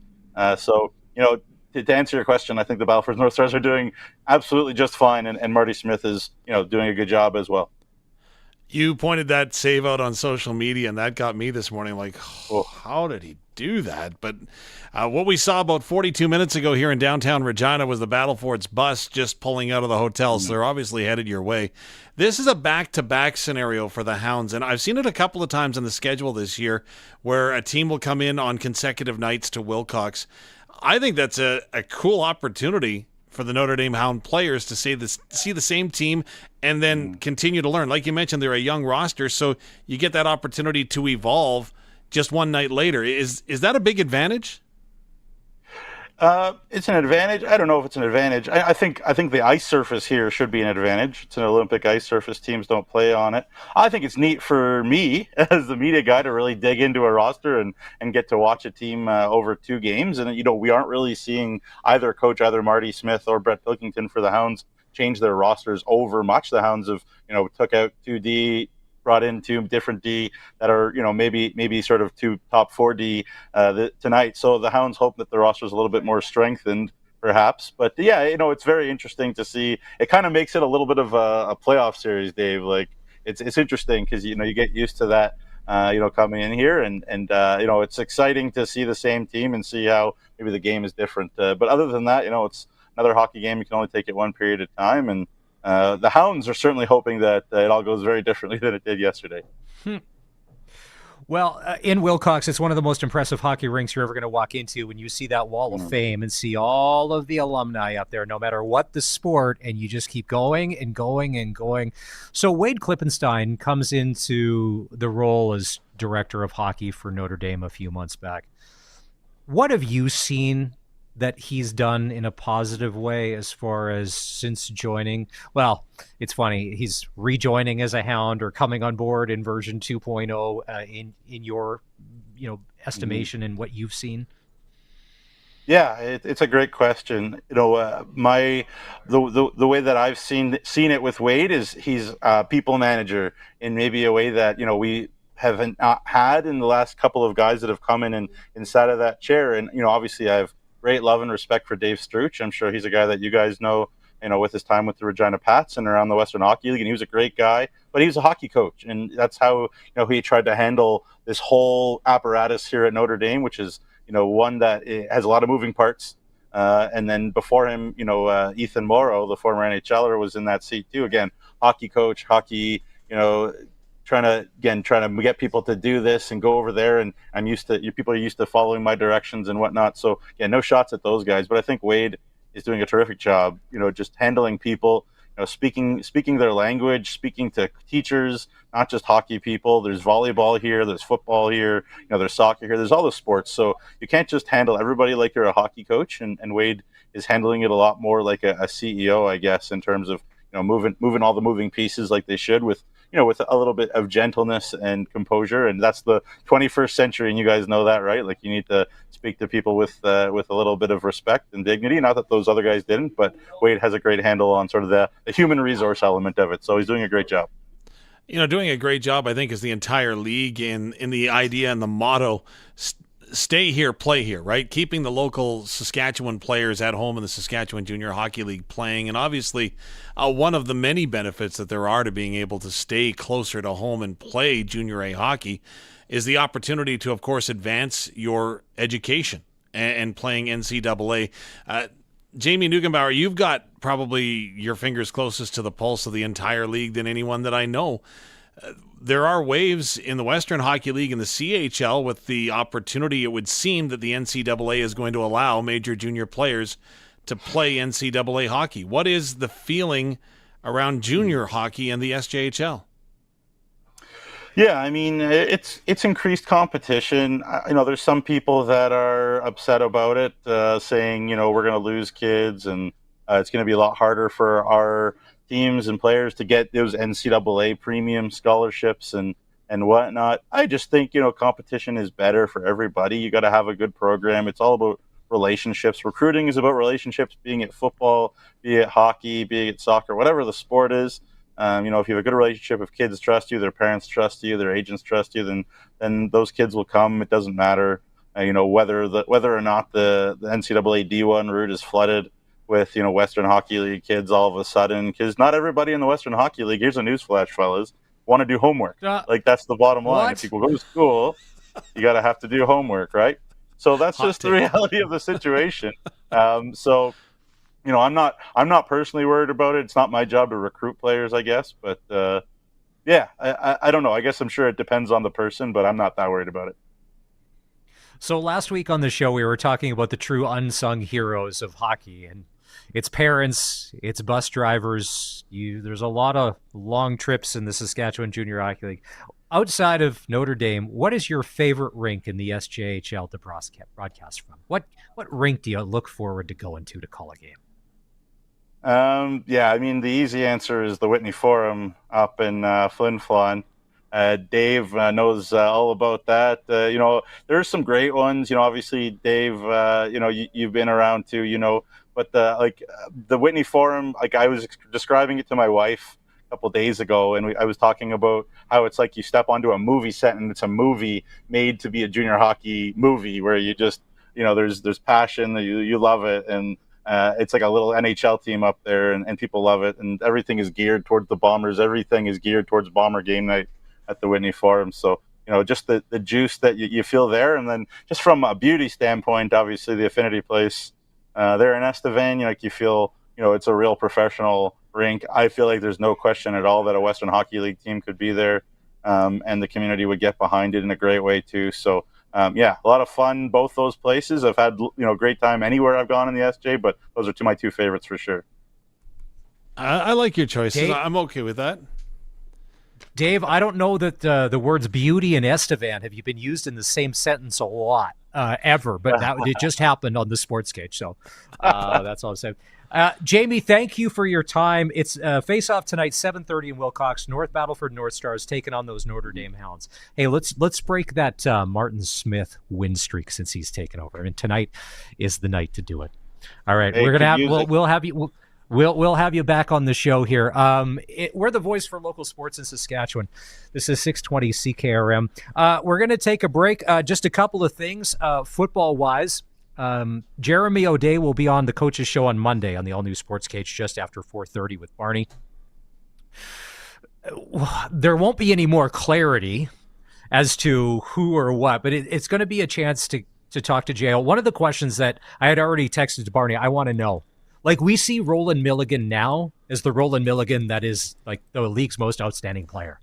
I want to know the story of when J.O. and his staff first caught wind of a Roland Milligan. Was it in person? Was it on tape? Where was it? What team? What game? And did you know, like, instantly, like, yeah, we've got to try and find a way to get his rights? Because all of these guys that we see now that are excelling, they all have a story from somewhere. And especially someone like that we didn't sign as a free agent, that somewhere along the way, that recruiting or scouting pipeline had to come into play. The question I'd like to know is at what point, again, all season long, right? So we have had 4 different weeks where we have started the same offensive line, right? At different points in the season, like not consecutive. At what point did Jeremy O'Day call his guys or was in contact with, right, his peeps, his scouts, his whomever, him and Kyle Carson? At what point did he call somebody and they said, you need another offensive lineman? Like, what? Like, at some point, you got to think he was exhausting that pipeline. It's like when you've gone to the same store or something in the same day again and again. Like, you go back to like a Home Depot or a Lowe's or a Rona for the 3rd time, and it's the same cashier, and you're like, you've got to be the worst do-it-yourself ever, because you're buying the same 2x4 or whatever it is again, man. Oh, man. Oh, and then the other football note, there was no double talk on Tuesday with Darian because of the holiday, so we're going to do double talk with Darian tomorrow. Darian Durant, that is, just after 5 o'clock on the all-new Sportscage. We're going to take a break, and we'll be right back after this before we wrap up the show. Regina Pats hockey is back, and that net is wide open to renew your plates. When you take that big slap shot, do it online with Dusick and Barlow. Request a quote for anything you need. It's a true breakaway, and as easy as it is for the Pats to score that winning goal. When it comes to online plate renewal, there's no high sticking involved, just the most valuable players in the game. Your local Regina insurance brokers, Dusick and Barlow. Local owners, local business, SaskInsurance.com. Sometimes everything can look perfect on the outside, but inside, things could definitely be better. Luckily, Freeze Tobin has everything you need to finish those indoor renovations this fall. That's right, interior reno season is here. So head to Freeze Tallman for all the installation, drywall, interior doors, baseboards, and casing materials you need to make your home cozy and welcoming for the long winter months that lie ahead. Visit freezetallman.com or see them in Regina or Fort Capel. Freeze Tallman. Let's get you building. Yo, it's your furnace. Sorry, I caught a cold. Actually, you should be apologizing to me. I heard that Aero Plumbing and Heating will tune up your furnace for only $129. So I'm gonna sit back and relax while Aero makes me feel all warm and cozy inside. You go ahead and visit aeroplumbing.ca and get that scheduled, huh? Aero Plumbing, Heating and Air. Your opinion does matter. Call or text us 306-936-6262. Driven by Capital Ford Lincoln, Saskatchewan's #1 Ford retailer. CapitalFordLincoln.com on 620 CKRM. The all-new Sportscage is live streaming from our Century Studios in downtown Regina. Watch now at sportscage.com. Be part of the show by texting 306-936-6262. 620 CKRM. We're scoreboard watching. They're in the 8th inning in Cleveland, and the Guardians are leading the Yankees thanks to a Kyle Manzardo 2-run home run in the 3rd inning. You've got your Guardians. I still want to say, to me, that's Cleveland Indians. The Guardians are leading the Yankees No, just a second. It's Tied 3-3. I was going to say 3-1. It's tied 3-3. Check that, Maz. We're about 20 minutes away from the first pitch between the Mets and the Dodgers. Dodgers leading that series 2-1. There's 11 games in the NHL tonight. Let's run this down. Kings at Canadiens. Stars at Capitals. Eric Francis' favorite team. By the way, if you missed the debut of Inside the NHL with Eric Francis, brought to our friends at Southie Mainline Chrysler, you can catch the podcast at sportscage.com. Devils at Senators, the Golden Knights at the Lightning, Sabres at Blue Jackets. Are the Sabres ever going to get good, no matter who they're coaching? Like, are they ever going to live up to their potential? You got to think sometime, but I don't know. That is such a deep problem with that organization. And yes, when you think they got it figured out, they don't. They're the Cleveland Browns of the NHL. They'll just never get it. See, here's the thing. The Canucks are in Florida to play the Panthers. And if you're on that road trip, do you really care? It's Florida, South Florida. You want to have a good time. We mail it in. There's probably a great club we get to go to after the game. Rick Tocchet won't allow that to happen on the road. You know that. Especially when the team's still winless. Well, Rick Tocchet probably brought his golf clubs on the trip. Okay. Let's see here. Rangers at Red Wings, Oilers at Predators. Ooh, will the Predators get their first win? Islanders at Blues, Patrick Waugh, Sharks at Blackhawks, and the Flyers are at the Kraken. Are we buying Kraken stock this year? Or was that just a fluke a couple of years ago that they actually had a good year? That was a fortunate start, I would suggest. But Edmonton has got Nashville's number, and they've had it for years and years. And look out. If Chris Getzlaf was a Calgary Stampeder killer, Leon Draisaitl in his career in the NHL has been a Nashville Predator killer. I love when they throw the stats up. It's like the goals, the assists. It's kind of like he shows up on Broadway and he's already +2. And we haven't even gone through warm-up yet. If you're a bit of a... Remember Johnny Carson when he would do the bit Karnak? The double C's across the board there. They have no idea what I just said. No. They have no idea who Johnny Carson is, and they have no idea who Karnak is. Google it, kids. If you're that guy or gal and you're like, no, I've got it on lockdown. I know who's going to have a great year in the National Hockey League, and I'm going to win some money doing it. The Kenneson Super Draft is back. Barney started talking about this the other day. And the one thing I like about Barney, and sometimes, trust me, him and I will fight about a lot of things. And I'm like, how do you care so deeply about things like hockey drafts where I'm like, I'm okay. I don't mind them, but I am not 3 hours of homework invested on 2 different computer screens at home in the basement trying to build a roster. That's just not happening. It's funny.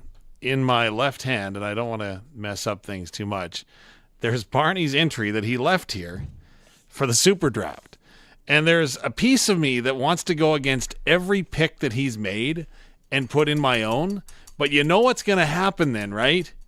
What will then happen is that's going to be the winning one because I went against all of my instincts, right? It's just like the old George Costanza. Go against your instincts and things will work out for the best. And that's what will happen. So I'm leaving Barney's entry as best you can. You can go get yours online, by the way. You don't have to steal Barney's. Okay, so open it up. So open it up. Who are some of the people he's got marked off? Everybody's going to pick McDavid and Draisaitl, you would think.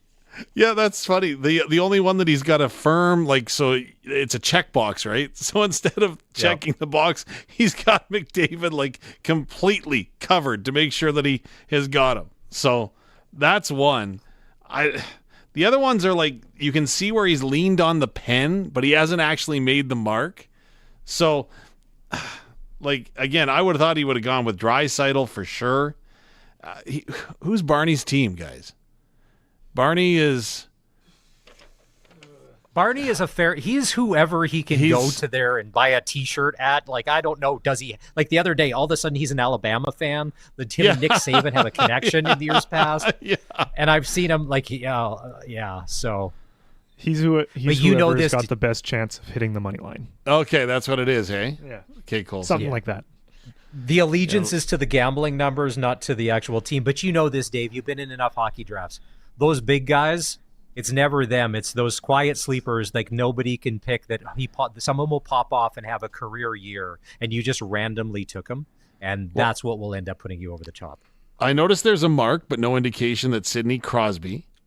So that's an interesting one for me. I would have thought that wow, you'd go. Really going out on a limb there, taking a flyer on a guy with 1,600 points. Austin Matthews isn't selected. That's funny. Like, I don't know what he was thinking there. Okay, I'm going to put this away because it's going to actually drive me nuts all night. Go online. That's Keniston Super Draft. All right. Well, hey, thanks to everybody that was on the show today. Glen Suitor, Jamie Nukenbauer, Arash Madani, and Eric Francis. If you missed any part of the show, you can catch it in the podcast form at sportscage.com. When you're there, give us a like, give us a follow, and when the stream starts, it'll pop up, and we will be back on your radio tomorrow afternoon at 3 o'clock right here on 620 CKRM. That'll do it for the Sports Cage today. Have a great night, everyone. Thanks for listening. Thanks for watching. Fall is truly the best season ever. So get that pumpkin spice latte and get ready to rake in the deal. Because it's time for the Harvard Media Fall Auction on right now. Bidding starts to close on October 21st at 7 p.m. Bid on amazing products in categories like travel, health and wellness, and